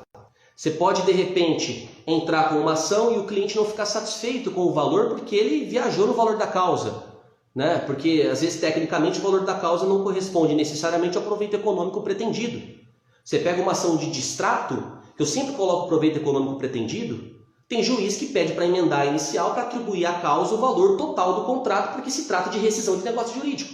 E aí tem cliente que vê o valor da causa e ficou com aquela expectativa, porque o cara vai acompanhando pela internet e fala, porra, 180 mil, 120 mil, e quando vê lá os 80% que ele pagou, o cara ainda fala mal de você. É normal, faz parte do game. Tem que estar disposto a isso. No geral, tem que te trazer satisfação financeira e pessoal. No final, tem que te trazer satisfação financeira ou pessoal. Mas empreender não é para todo mundo. Dá frio na barriga, você passa de sabor, você passa constrangimento, você vai errar. Não é para todo mundo. Tem gente que é melhor receber o salário, receber a remuneração e ficar tranquilo. Beleza, nunca vou ficar rico, nunca vou ganhar uma bolada, não vou conseguir mudar minha vida. Mas eu tenho uma satisfação pessoal, porque essas coisas mexem comigo, né? Eu não consigo, diante de uma dificuldade hercúlea, ter motivação ou dar a cara a tapa e enfrentar aquele problema que acontecer. E se você montou seu escritório ou advoga de maneira autônoma, isso vai acontecer. Isso vai acontecer. Vocês querem um exemplo, pessoal? Sexta Câmara do Tribunal de Justiça de São Paulo não está aplicando a jurisprudência do STJ em ritos de recursos repetitivos. Se você ainda tem uma açãozinha de SAT ou uma corretagem cobrada em desacordo com o tema 938, caiu na sexta Câmara, vai explicar para o cliente. Aí o cliente vai pensar, puta que pariu, eu tive um azar que o meu processo caiu na sexta Câmara. O cara não quer nem saber, você é ruim, todo mundo ganhou menos ele. Mas quando você escala, quando você tem quase 3 mil processos, tem uma porrada de processo em vara ruim, tem uma porrada de processo em câmara ruim. Isso vai acontecer. Só que com todo mundo que escala, com todo mundo que tem sucesso, com todo mundo que dá certo, isso vai acontecer. E aí, você vai ter estômago para encarar? Tem que encarar. Como? Faz parte do jogo. Vira paz, explica o que aconteceu e acabou. Fazer o quê? Faz parte do game. Senão eu vou ficar me remoendo. Eu já estou com 33 anos, vou fazer 33 anos sexta-feira agora. Podem me mandar parabéns. Vou fazer 33 anos agora na sexta-feira. Acho que eu não aparento ter 33, mas aparento ter um pouquinho mais talvez. Mas se a gente ficar se remoendo com essas coisas, a gente vai ficar com úlcera. Vai aparentar ser mais velho do que realmente é, porque essas coisas desgastam. E empreender na advocacia é desgastante, é complicado, principalmente no começo, principalmente no início. Lidar com pessoas não é fácil. Ainda que vocês advoguem para pessoa jurídica, para PJ, não é fácil. Portanto, pessoal, saiba que empreender não é para todo mundo. Obrigado pelo parabéns aí, pessoal. Na sexta-feira é meu aniversário e, enfim, é gratificante ter esse tipo de mensagem de colegas aí, advogados. E eu sempre falo, a minha audiência é qualificada, né?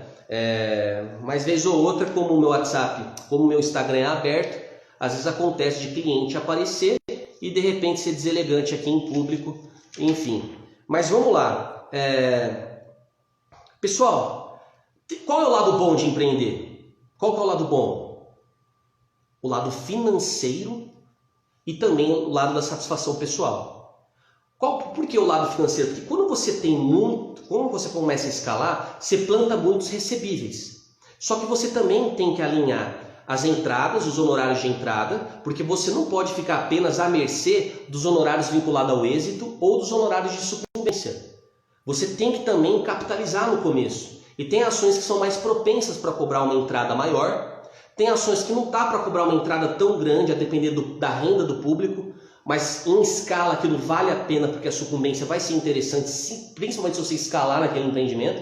Então vocês têm que flertar, mas nunca passar por uma situação de exercer uma advocacia 100% vinculada ao êxito ou 100% vinculada a êxito e sucumbência. Você precisa ter a liquidez e ter os honorários de entrada. Tá? Então, pessoal, eu falo que a satisfação pessoal é o lado financeiro, sim, porque dá um boom, você começa a ganhar muito mais dinheiro se você fosse trabalhar para os outros, como advogado funcionário, ou se você fosse prestar um concurso público. Uma advocacia bem feita, atuando com o direito imobiliário voltado para o consumidor, ou um outro nicho que tenha aquelas características que eu falei, tamanho do mercado, tempo de exposição fático-jurídica, segurança jurídica, complexidade, tensão e escalabilidade, que é diferente de tamanho do mercado. Ser um mercado fácil de escalar, né? É diferente.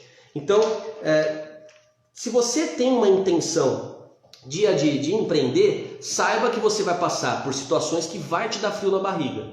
Então, a parte boa tem que compensar. Tem que compensar com força, mas compensa. Compensa sim. Tanto sob o ponto de vista de você ser admirado naquilo que você faz, de você virar, de certa forma, um exemplo para outros colegas dentro do nicho que você atua, ter um certo respeito entre colegas, isso é satisfatório, impactar a vida de muitas pessoas. Quando eu entrei com as ações do ITBI da minha cidade, que me gerou capa de jornal à tribuna, entrevistas na IPTV, no SBT, na Record, na Câmara de Vereadores, é gostoso. É gostoso você ter sido responsável por uma criação de uma jurisprudência local, fomentando essas ações e ser a pessoa que identificou essa irregularidade. É gostoso você impactar a vida das pessoas, levando indenização para ela ou resolvendo um problema.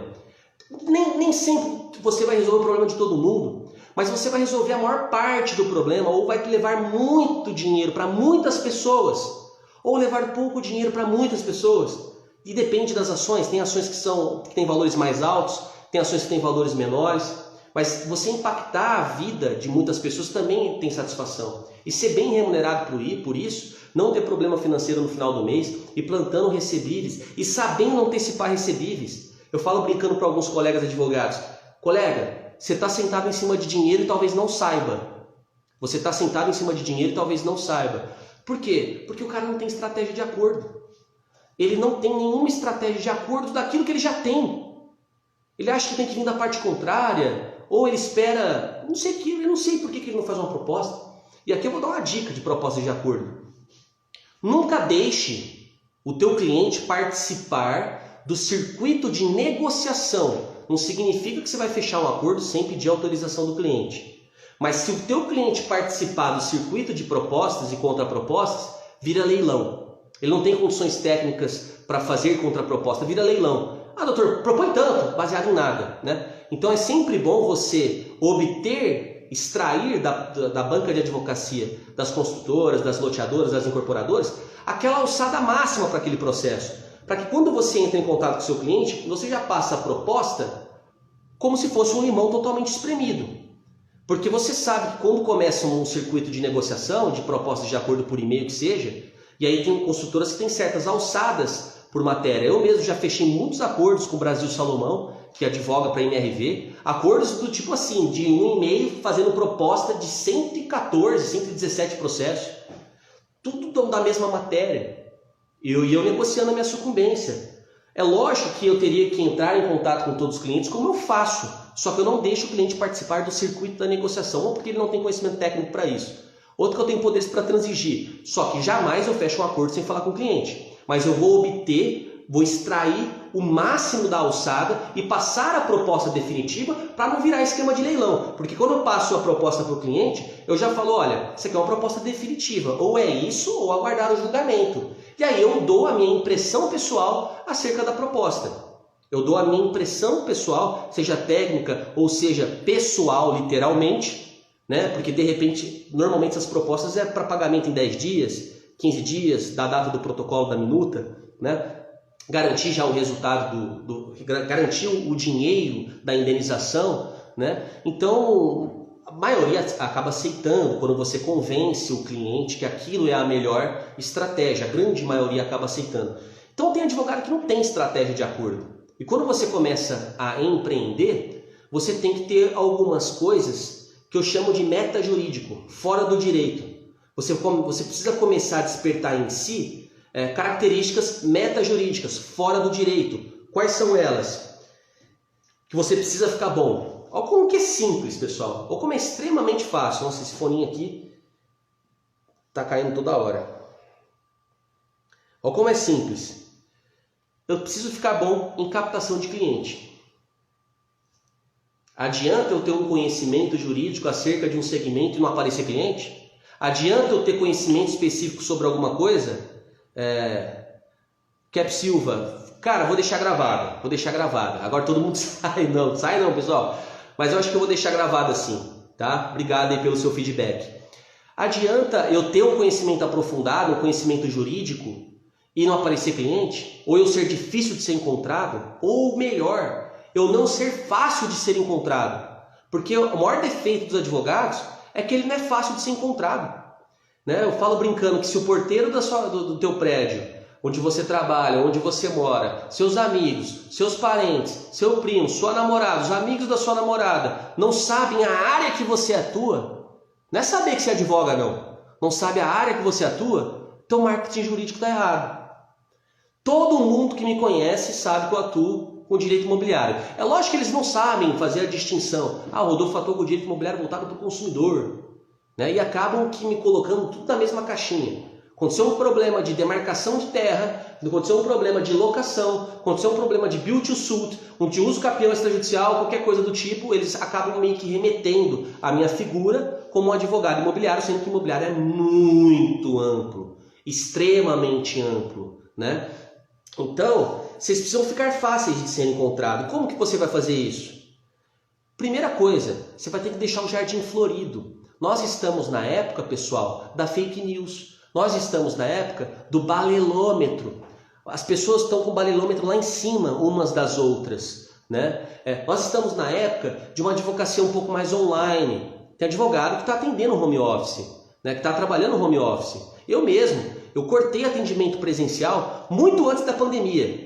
Porque estava me gerando um problema muito grande de atender todo mundo presencialmente, porque o cliente chegava com aquela pastinha física, normalmente depois das 6, porque trabalhava o dia inteiro, tinha que pegar filho na escola, aí atrasava, marcava 6h30, o cara chegava quase 7 horas da noite, com aquela pastinha, e já tinha liberado todo mundo do escritório, os advogados que trabalham no meu escritório, o estagiário, o secretário já tinha ido embora, e eu estava lá sozinho para atender o cliente. para escanear. Eu gostava já de escanear para devolver a pasta física, porque senão era mais um dia que o cliente tinha que voltar para pegar a pasta física comigo. E era cansativo demais. E eu comecei a pensar, cara, eu tenho que escanear. E se eu começar a fazer o atendimento online, passar a relação de documentos, explicar por telefone ou por WhatsApp vídeo e morrer? Ah, mas tem cliente que não tem scanner. Vou trazer a estatística para o meu lado. Se eu conversar com 30, 40, 50 clientes ao longo de um mês, porque nesse nicho é possível, cara, eu não vou perder tempo com cliente ruim, não vou queimar vela com defunto morto. Eu nem sei se a frase é essa, queimar vela com defunto morto.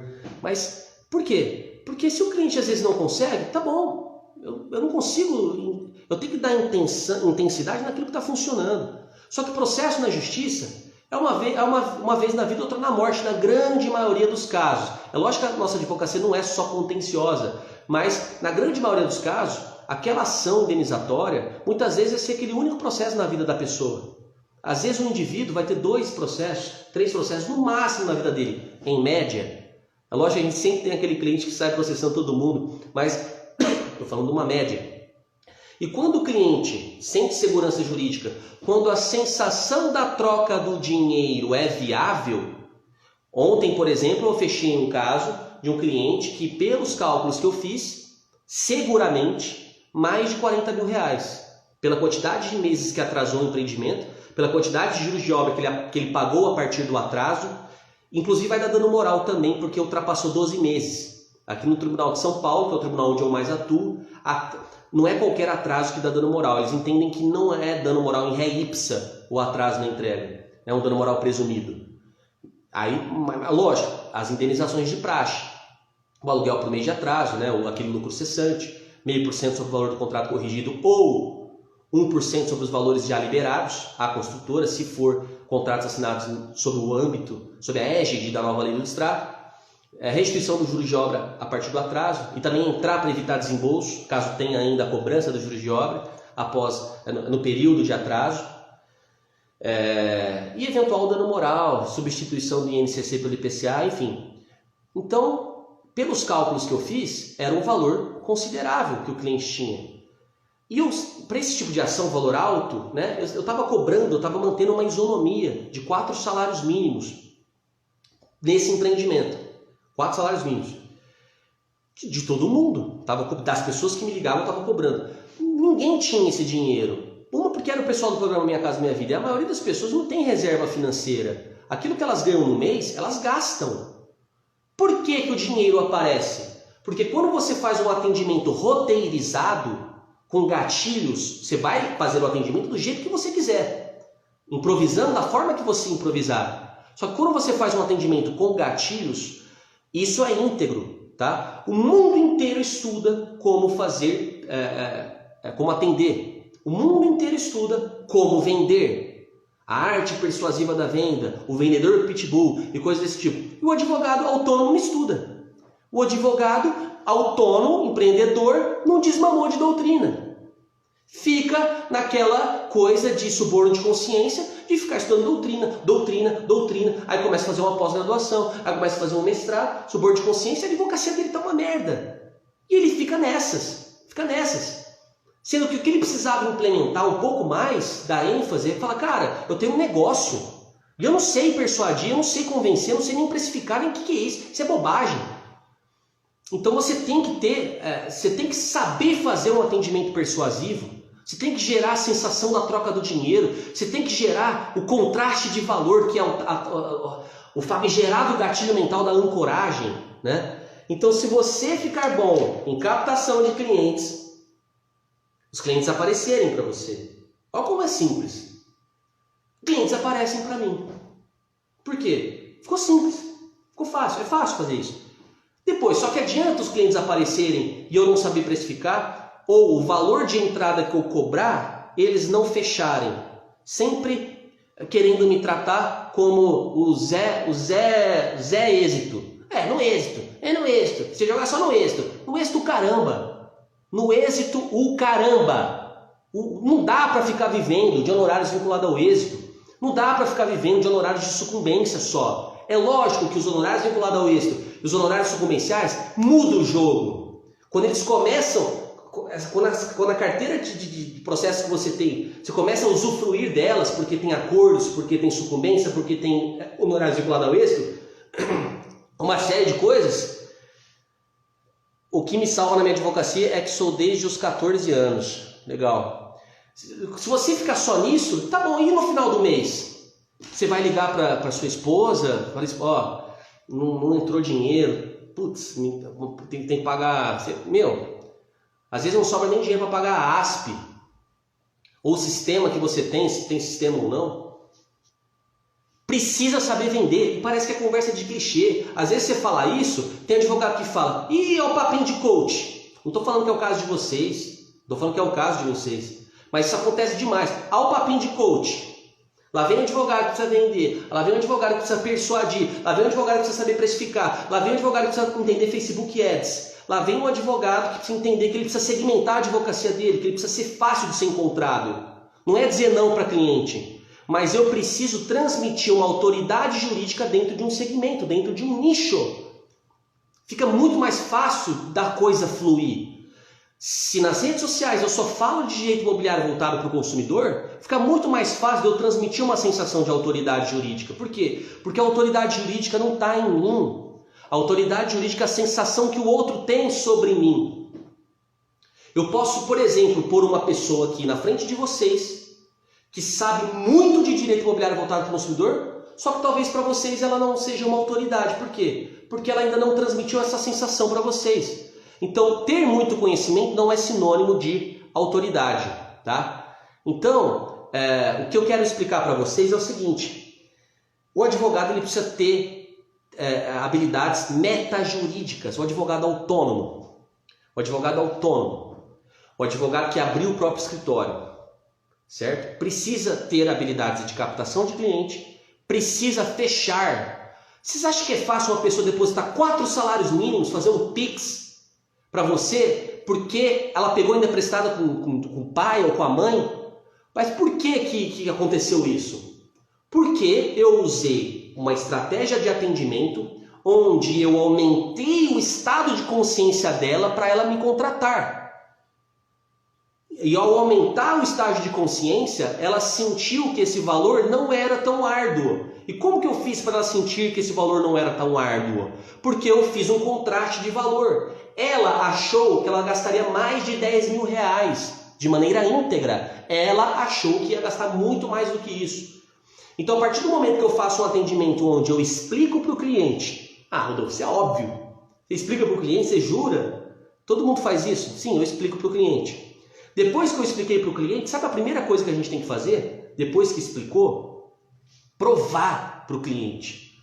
Provar. A primeira pessoa que a gente tem que provar não é para o juiz da causa, não. É para o teu cliente. Nós vivemos a era do balelômetro. As pessoas estão com o balelômetro lá em cima. Vocês precisam zerar o balelômetro dela. Nós vivemos uma época que às vezes você atendeu só a esposa, mas o marido também está no contrato e o marido não ouviu você atendendo. E de repente a esposa chega lá no atendimento e fala, olha, segundo o advogado, fala tudo errado. Tem que pagar 4 salários. Vixe, tá doido? Não, mexe com isso aí não. Larga a mão disso aí não vira nada. Ixi, até receber. Não, vou mexer com isso não. Nós vivemos essa era, pessoal. A partir do momento que você prova para o cliente aquilo que você está falando, que não é prometer o resultado do processo, é mostrar um julgado, um excerto, a ementa, seja de um acordo, de uma sentença de primeiro grau, que reflete a jurisprudência da matéria. Quando eu pego o cliente, por exemplo, de desvirtuamento da alienação fiduciária, sabe o que eles me falam e eu canso de ouvir? Doutor, mas não tem como fazer o distrato. Eu fui lá na loteadora, eles me falaram que eu tenho que aguardar o leilão. E aí eu explico para o cliente que pelo fato de ele não ter pego um financiamento bancário, por ele não ter pego um crédito imobiliário, um empréstimo financeiro, ele não precisa aguardar o leilão e que isso a jurisprudência chama de desvirtuamento da alienação fiduciária. Aí eu explico o que é jurisprudência. Um entendimento pacífico acerca de uma matéria que já foi reiteradamente julgada, o judiciário já pôs uma pá de cal no assunto. Você não pegou o crédito imobiliário, você não pegou o empréstimo de dinheiro. Isso, o que a construtora colocou, a loteadora colocou no teu contrato, é uma cláusula abusiva. Você não precisa aguardar o leilão, você tem direito ao distrato. O distrato é um direito potestativo que o consumidor tem. Explico para ele, obviamente não com essas palavras, e mostro um julgado. Quando o cara vê, não tem como desver. Eu explico, eu provo para o cliente. É lógico que tem ações que vira aquele efeito manada que eu não preciso provar. Então, por exemplo, eu entro nas ações de IPTU antes da entrega do lote, que é um boom que está acontecendo aqui em vários lugares do país. Tem cliente que já me manda mensagem, falando: doutor, é o senhor que está entrando para o pessoal lá? Doutor, também quero entrar. Doutor, o que eu preciso te mandar? As pessoas já têm um nível de consciência de que aquilo é ilegal e acaba meio que você nem precisando atender, nem precisando ser persuasivo. Mas alguns atendimentos, principalmente naqueles que pressupõem uma cobrança de honorários de entrada interessante, você precisa fazer essa estrutura de atendimento. Atenda da forma que você quiser, só que você tem que ter essas etapas. Você tem que explicar para o cliente, provar aquilo que você está falando para o cliente, e depois você tem que monetizar o atendimento.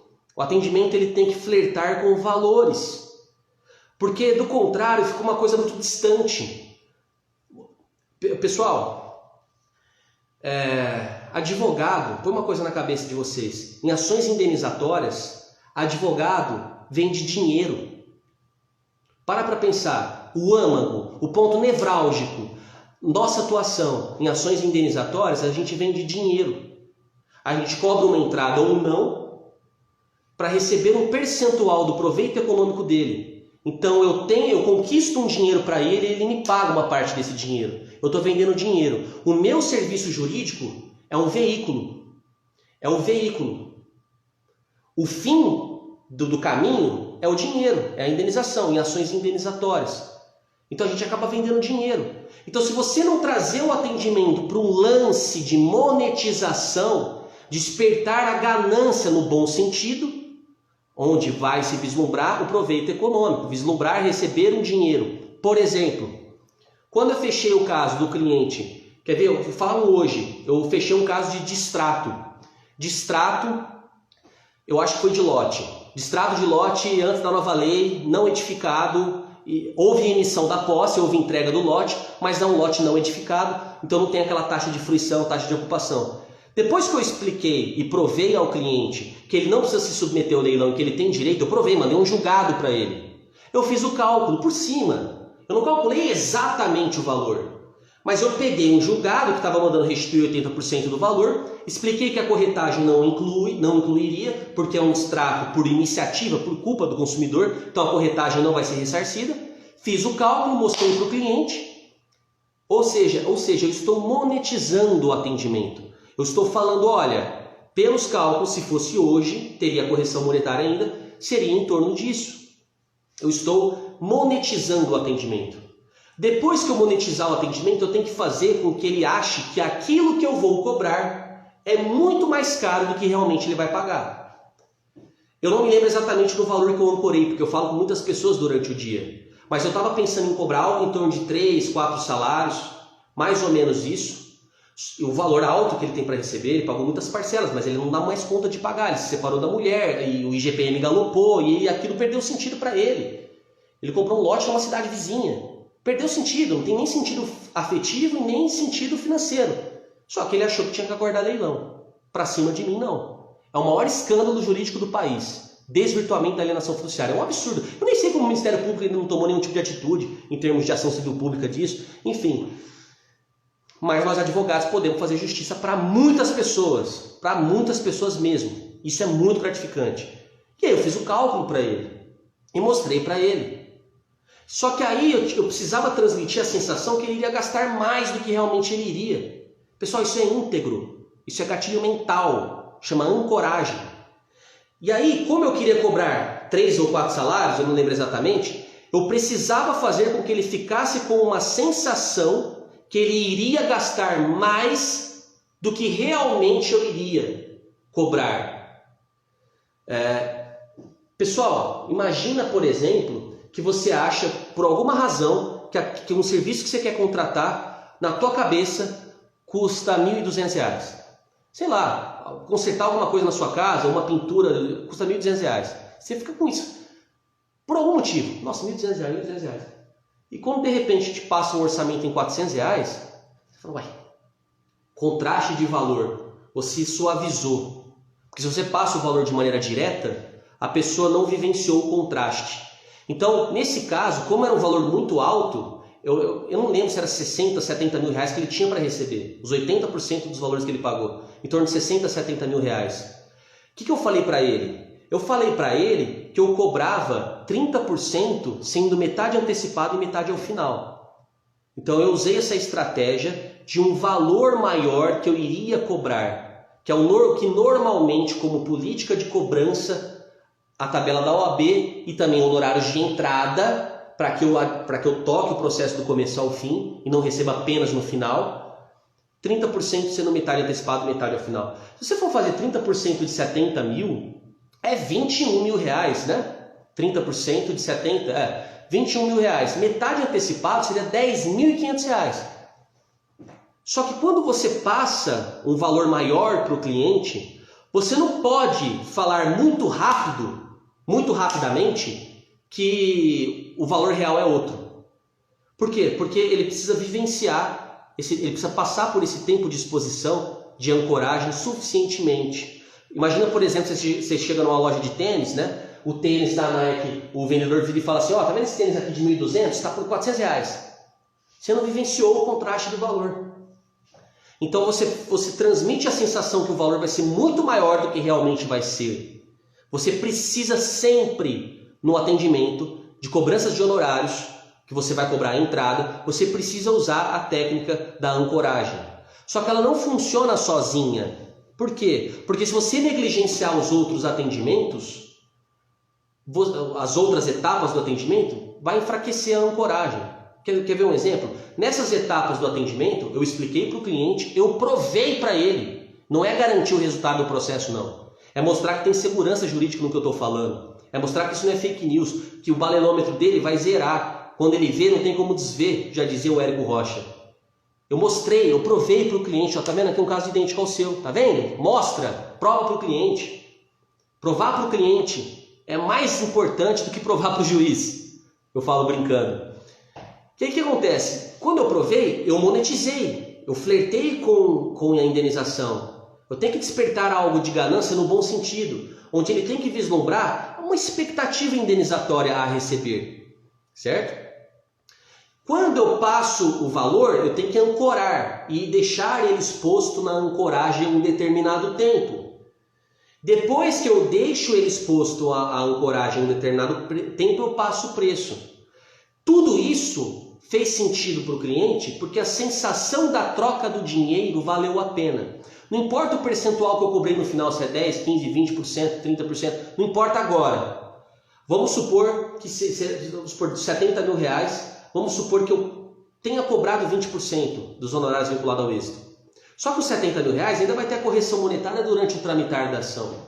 Mas que seja 20%, 10% menos 7, 70 menos 14. Né? Se for cobrar 20%, quanto que dá? Dá 56? 56, né? 70 mil menos 14, 56 mil. Quem não troca 4 salários mínimos para receber 56 mil? Me responde? O dinheiro aparece. Só que se você fizer essa técnica negligenciando a explicação, provar ao cliente, monetizar o atendimento, fazer a ancoragem, não funciona. Então, quando a sensação da troca do dinheiro ela é preponderante, o dinheiro aparece. Por isso que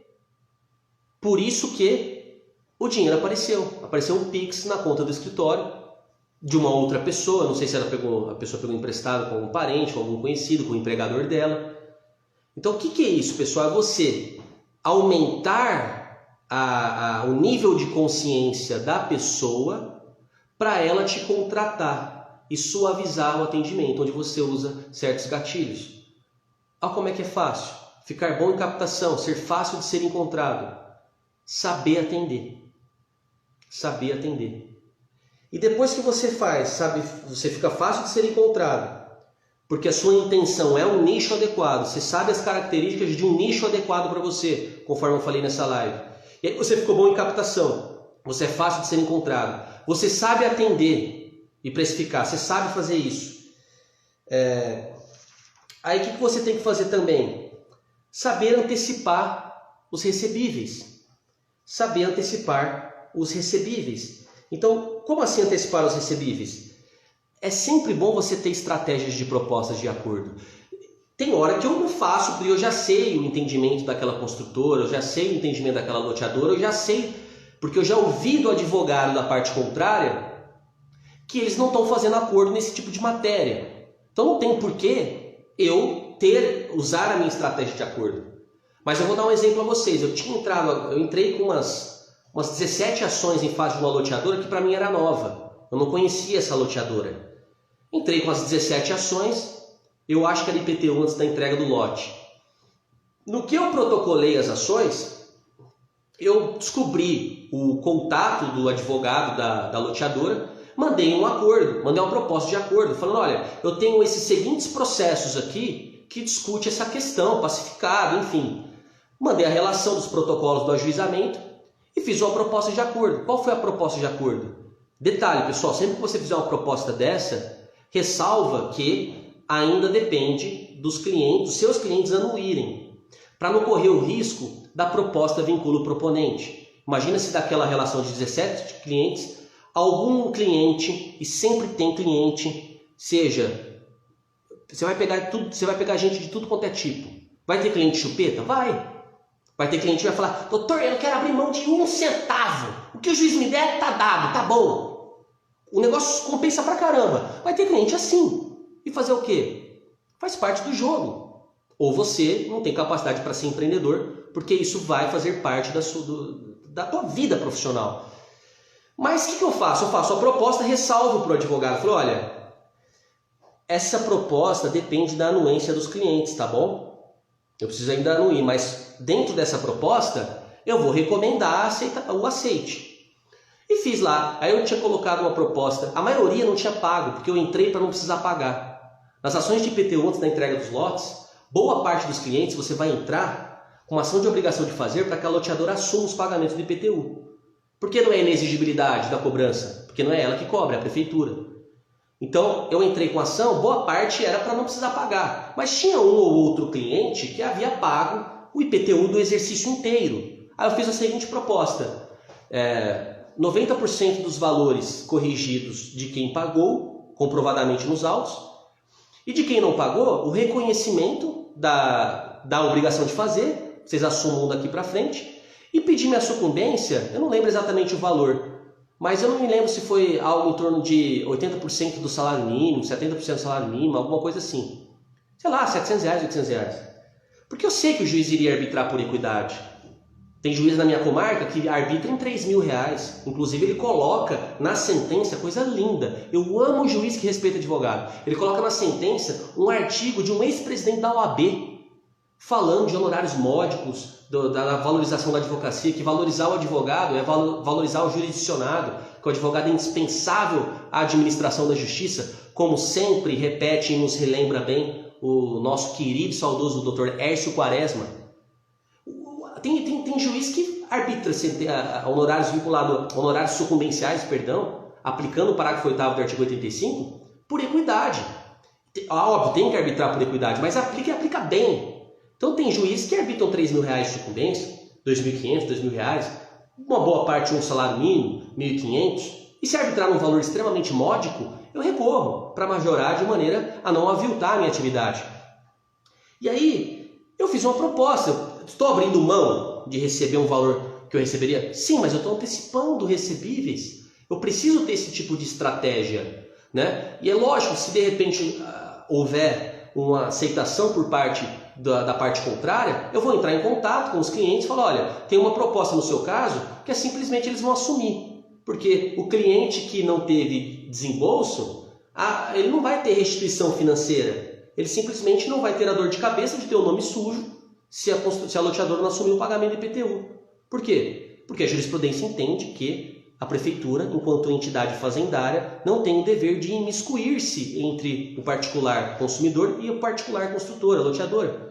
De modo que se a legislação tributária municipal impor ao compromissário comprador a responsabilidade solidária, a prefeitura, enquanto mero agente fazendário, está dentro do exercício regular de um direito. Portanto, a ação é de obrigação de fazer para que a loteadora assuma os pagamentos. Então para o cliente, nossa, maravilha, nossa, já resolveu, nossa, que ótimo.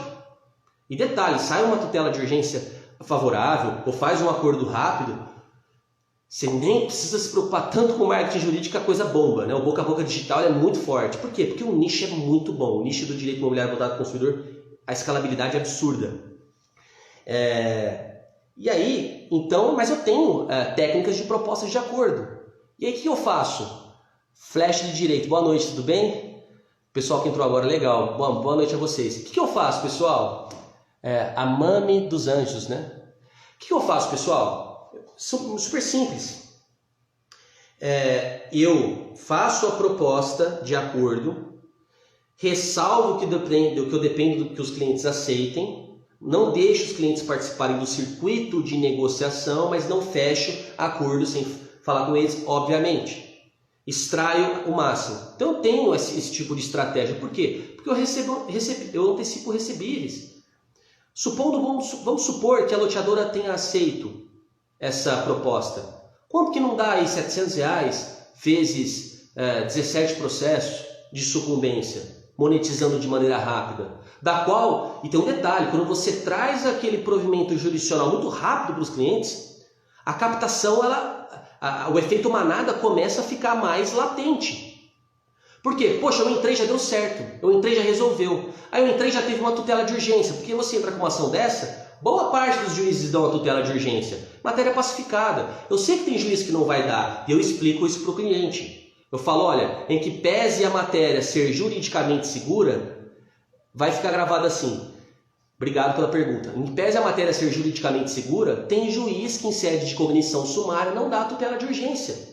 Porque ele entende que tem que aguardar a instalação do contraditório. Porque dar a tutela de urgência pressupõe reconhecer que uma cláusula é abusiva. Ou seja, a cláusula que impõe o pagamento de IPTU desde a assinatura.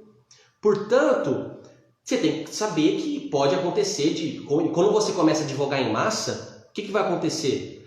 A aleatoriedade vai acontecer no seu caso. Você vai ter cliente chato, cliente mal educado, cliente chupeta. Vai ter cliente super legal que você vai criar até um vínculo maior? Vai. No geral, todos vão ser mais agradecidos do que ingrato? Sim. Você vai ter muitos processos da qual uma vara vai dar tutela, outra não? Sim. Você vai ter processos que vai cair na sexta Câmara do TJ de São Paulo? Vai. E você vai entrar com o resto e o resto vai ser inadmitido? Isso, vai acontecer isso. Né? Então, olha aqui, ó, uma pergunta, olha que legal. Na minha região, as incorporadoras estão fazendo loteamento de chácara rural com menos de 2 hectares, propaganda enganosa contra o consumidor. O artigo 30 do Código de Defesa do Consumidor prevê o princípio da vinculação da oferta, né? A propaganda veiculada, ela vincula o proponente, né? A oferta vincula o proponente, artigo 30, princípio da vinculação da oferta. E detalhe, imagina você escalar, ser o advogado dessa galera aí, ser o advogado do pessoal. Então, pessoal, para resumir, o advogado ele precisa ficar bom em alguns assuntos metajurídicos. Captação, ser fácil de ser encontrado. Atendimento, ele tem que saber atender de maneira persuasiva, fazer as quebras de objeções e trabalhar os gatilhos que a gente passou aqui, a explicação, provar, monetizar, despertar o gatilho da ganância no bom sentido, né, dele vislumbrar a possibilidade de receber uma indenização e quanto ou seja, monetizar o atendimento, fazer a ancoragem e deixar ele exposto no processo de ancoragem por um determinado tempo para depois você passar o seu orçamento. Né? Nunca negligenciar essas etapas, mas atenda da forma que você quiser atender. Tem advogados que têm um estilo mais informal, tem advogados que não, mas sempre explicando, focando no cliente, sem vaidade acadêmica, explicar, falar com o estômago dele. Tá? Ter estratégia de antecipação de recebíveis. Não precisar ficar aguardando, ter estratégias de propostas de acordo, conforme eu expliquei aqui. E repetir o processo, repetir o processo, repetir o processo. É isso. Então, a partir do momento que você pôr na sua cabeça que você vai advogar de maneira autônoma, como empreendedor jurídico, saiba que, primeiro, não é fácil. Dá frio na barriga. Você vai passar perrengue. Não é para todo mundo. Mesmo você não tendo essa característica, saiba que tem coisas que recompensam demais. Recompensam muito, muito mesmo. Tá? não somente sobre o aspecto financeiro, mas de autorrealização, tá? Depois que você põe na cabeça que você é um empreendedor jurídico, não apenas um advogado, saber que você precisa identificar um nicho, ter uma intenção, escolher um nicho que tem aquelas características que a gente trabalhou no começo da live. E depois ter o conhecimento de que você precisa de habilidades muito rapidamente absorvidas, né, de rápida absorção, ter habilidades metajurídicas e desmamar de doutrina um pouco, empacotar o que você sabe entregar, fazer pessoas chegarem até você e você conseguir fazer a entrega daquilo e não ficar com aquela masturbação intelectual eterna como suborno de consciência. Não estou aqui falando mal de pós-graduação, de mestrado, de doutorado, não é isso não, nem de doutrinador. O que acontece? Eu estou querendo dizer que muitas vezes o que você precisa não está alinhado com o que você está fazendo. Você precisa alinhar o que você precisa, né? Com o que você de fato, você precisa alinhar, porque às vezes aquilo que você precisa não é o que você está fazendo. E aí ficar bom em captação, atendimento persuasivo, né? Ter técnicas de antecipação, ou nem técnica, método de antecipação, e plantar recebíveis e repetir o processo. É só isso. É só isso. É fácil? Não. É pouca coisa? É só isso. Vai passar perrengue? Vai ter dor de cabeça? Vai. Todo empreendedor tem dor de cabeça. Entendeu? Pessoal, se vocês tiverem alguma pergunta, doutor, nessa atuação tem muitas audiências? Não tem, porque normalmente as contendas envolvem matéria unicamente de direito. Né? Então, por exemplo, o distrato é direito potestativo, vai calcular de acordo ou com a nova lei ou com a jurisprudência anterior à nova lei, ou se é lote ou se é imóvel com patrimônio de afetação, então já tem as balizas de monetização. Atraso, a construtora não vai poder arrolar como testemunha um engenheiro ou um pedreiro para falar que estava chovendo muito. Não, atrasou. O resto é fortuito interno. Escassez de chuva, escassez de mão de obra, excesso de chuva, greve, atraso com fornecedores, problema no ABITSE, problema no AVCB, risco da atividade. Então a matéria ela é muito unicamente de direito, né? Então tem poucas audiências. É lógico, eu dispenso a audiência de conciliação na minha petição inicial. Por quê? Primeiro porque trava o andamento do processo. Segundo que a banca de advocacia do ex-adverso tem o meu contato, vai ter lá o meu contato no rodapé da petição, tem meu e-mail, tem o telefone do escritório, tem o WhatsApp, então eles podem fazer a proposta, ou mesmo eu farei proposta. Então a gente pode transigir sem precisar de audiência de conciliação, né? Então tem pouquíssimas audiências, porque as matérias massificadas envolvem situações que tendem a ser unicamente de direito ou interpretação de contrato, tá bom? Tem mais alguma pergunta a ser feita por algum colega que está aqui me honrando com quase 9 horas? Eu comecei quase 2 horas de live, Fico muito feliz aqui por todos que assistiram desde o início. Não me recordo se teve alguma pergunta no começo que não foi feita. Se tiver alguma pergunta no começo que não foi feita, me manda no direct, tá? Se não, ainda dá um tempinho, mais alguns segundos aqui, a gente encerra. Carlos, obrigado Carlos, obrigado Débora. Uma pergunta aqui do Rodrigo Costa: o consumidor que quiser cancelar o contrato de fração ideal pode fazer pelo distrato? É um direito potestativo do consumidor. Um detalhe, Rodrigo, tecnicamente distrato é uma resolução contratual de maneira bilateral, tecnicamente, né? Distrato pressupõe um desfazimento do negócio de maneira bilateral. Eu falo brincando que distrato é nada mais, nada menos do que um contrato desfazendo um contrato anterior, né? É que a gente fala distrato de maneira mais vulgar, de maneira mais en passant, até porque é a alcunha que a gente usa, né? A Lei 13.786 de 2018, a nova lei do distrato, ela foi apelidada como nova lei do distrato. Mas ela fala de situações de desfazimento do negócio por inadimplência, que tecnicamente seria resolução de contrato, né? Mas sim, é perfeitamente possível o desfazimento do negócio, seja por iniciativa do consumidor, e aí ele vai ter uma punição, vai perder parte do que pagou, a corretagem não é devolvida, aí vai depender se o contrato é antes ou depois da nova lei, se tem patrimônio de afetação ou não, se é de lote, se o lote é edificado ou não, né? Ou então distrato por culpa da construtora ou da loteadora, porque é muito comum, atrasou a entrega.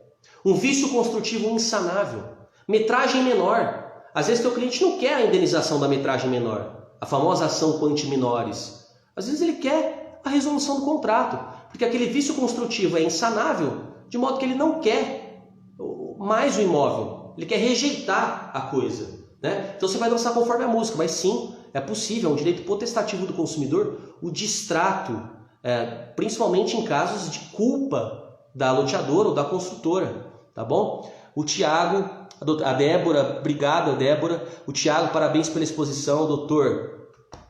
Tamo junto, pessoal. Obrigado. Fico feliz de ter ainda pessoas aqui me ouvindo por 2 horas. E eu vou deixar a live gravada, tá bom? Um abraço a vocês e é isso aí. Até a próxima.